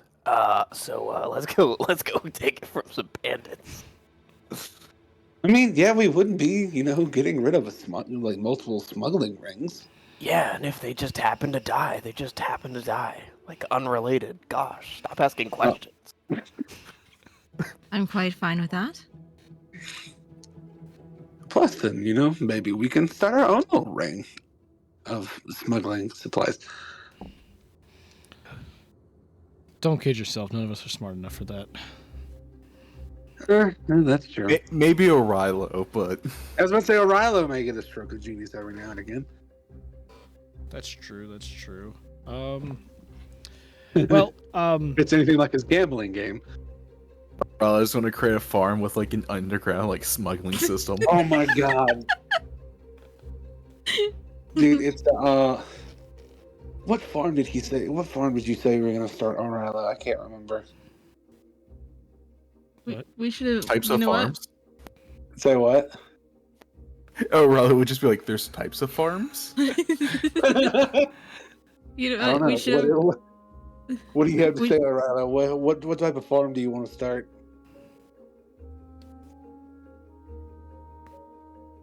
A cabbage farm. I was gonna say cabbage farm. Yes. Like all right. cabbages! Yes, we'll have a cabbage farm. He's gonna be a cabbage seller with a secret tunnel. Right. Oh no! Yes. Yes. Yeah. Secret Oh tunnel. my gosh! Secret tunnel. Now I Silver regret dead us not bodies. getting the mansion. He could have had so much land for that. Stephos may or may not be digging secret tunnels with the holes that he's already started. Stephos has big plans. It's like a child saying, "Mommy, I'm digging to China." Except it's not adorable and it's kind of horrifying, actually. And sometimes there's dead bodies in the holes. Yeah, sometimes it's in 99.999%. Yes, absolutely. Gosh. I'm Okay, not against it. Anyway.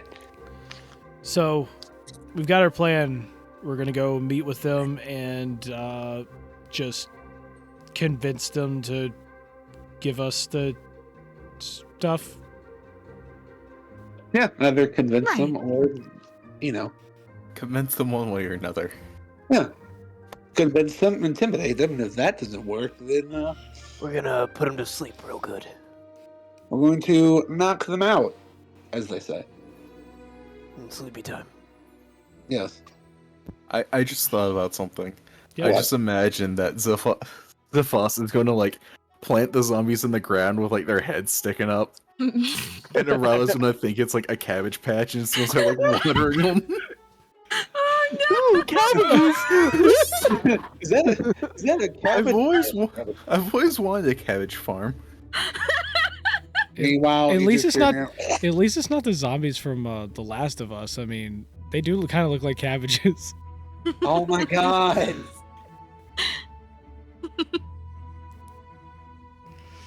Okay.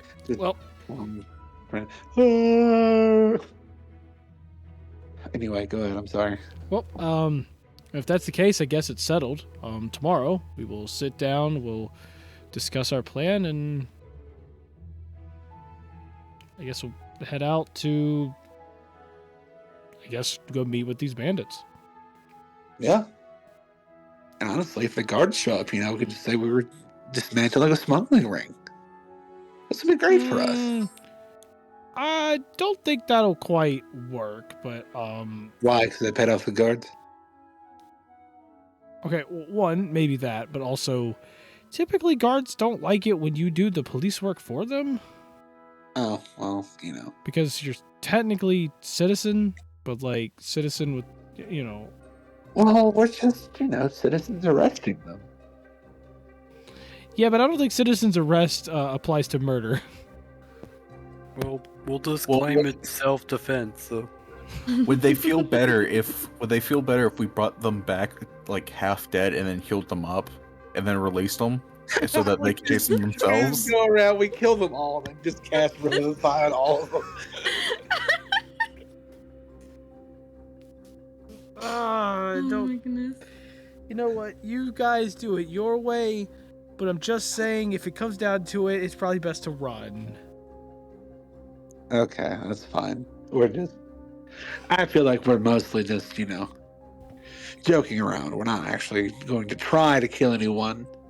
I mean, he might, and I point over to Sophos. He might, but What? we'll do our best to do. No. We're going to negotiate first. Sleepy time. I don't know. I was thinking of a homemade flamethrower. Hey, O'Rilo joining in on the violence. Let's go.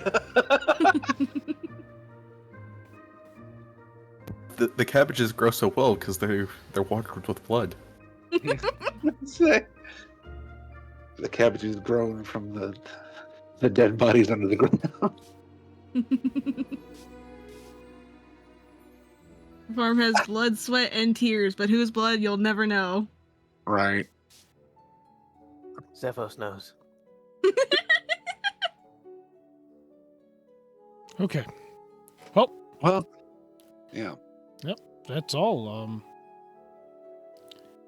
Guess we'll all get ready to go to sleep for tonight. So I'm gonna get a few of my things together and, well,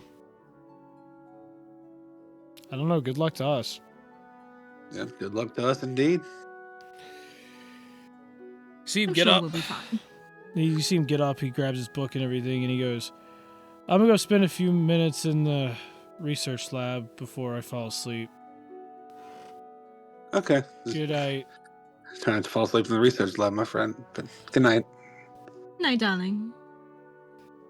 And he walks off into the research lab and closes the door behind him, where he gets to work. And then all of you spend the night, basically doing whatever you can during a long rest. If any of you need to attune to things, please do so at this time. This is probably your best moment to do so. I will attune to the dagger that I don't know what it does. Yep. So, your dagger. Or you find out it's horribly cursed. All right. So Yep. your dagger, as you attune to it, you start to understand it a little more. It is kind of like I guess you call it dagger of defense. Basically, once per turn, as a reaction, whenever an enemy misses you with a melee attack, any type of melee attack whatsoever, you can use the dagger to essentially parry the person itself. You can basically use it to try to parry and then riposte. When you do the riposte with this dagger, basically you get a free, you get to use your reaction to attack them back. Anytime they miss you with an attack. So if they miss you with a melee attack, you can use it as a reaction to take a swing at them. If you hit them, you will automatically add one extra damage dice of your dagger to the attack. Okay. So basically, it's like if you hit them, it's almost like it's a crit, for that, just for the dagger itself. So, Okay, but then I if feel good. if you land a crit, you would add one extra on top of the double damage dice already. Okay. So, yeah. But the dagger itself should be like a D4 plus whatever. But you would just add the extra D4 on top of the attack. Okay. So, it's also a +1 weapon. Like it's a +1 dagger. Okay. So, it is a magical +1 dagger. Okay. Yep. See. I would like to inscribe 300 rune cards. Yeah. Go on ahead. Yeah. Just the depression in your voice from me bringing up the fact that you Okay, can do now that. you're inscribing this. Are you going to be using resources to further do your downtime, or? I was going to inscribe. Wait, what? The downtime for? Aren't you trying to learn inscription stuff with him? Oh yeah, I can. Yeah. Cause I mean, you got to use downtime for that, and this would be downtime. Yeah. Okay, I didn't know if I had to spend it doing just that, or if I could do both inscriptions, inscribing, and. Well, in that there's a price for like, there's like a price you got to pay with it as well. Yeah. So. But I can do both inscribed tarot cards and then also. Train. Because I thought I could only inscribe or train. Let me go look real quick. Cause I gotta go read exactly how many is what.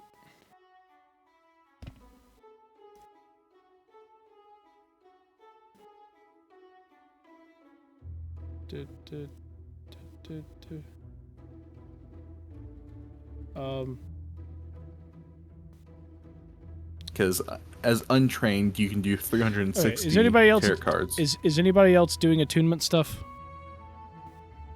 or anything like that? Waffles, did you want to inscribe your tarot cards, or at least some of them? Yeah. Okay. I'll You can do up to 360.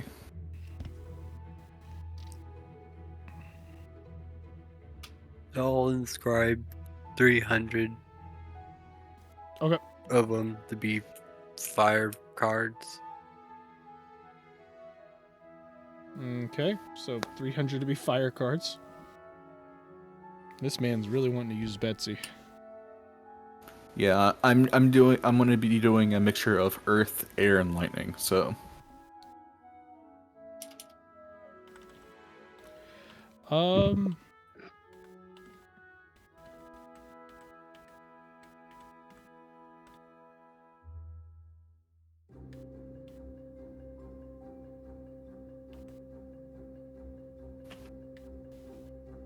I will have to go look through this. All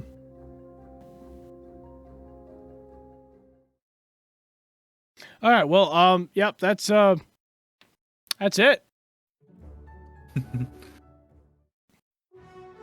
Thank you guys so much for watching. That's the end of this episode of eDIOCRACY. We got a lot of stuff to catch up on. But yeah, thank you guys so much for watching. If you enjoyed, make sure you press the like, subscribe buttons down below, and please comment. Will Johnny ever get his shit together? Will the party ever will they succeed in their quest of getting the stuff from the bandits? And is Yorn just full of shit? Put your put your predictions down below, and please let us know what you think. But without further ado, thank you all once again. This is the cast of eDIOCRACY saying, peace out. Have an amazing night or day wherever the heck you are, and we will see all of you in the next episode of the Land of Galore. Bye-bye! Bye. Bye-bye.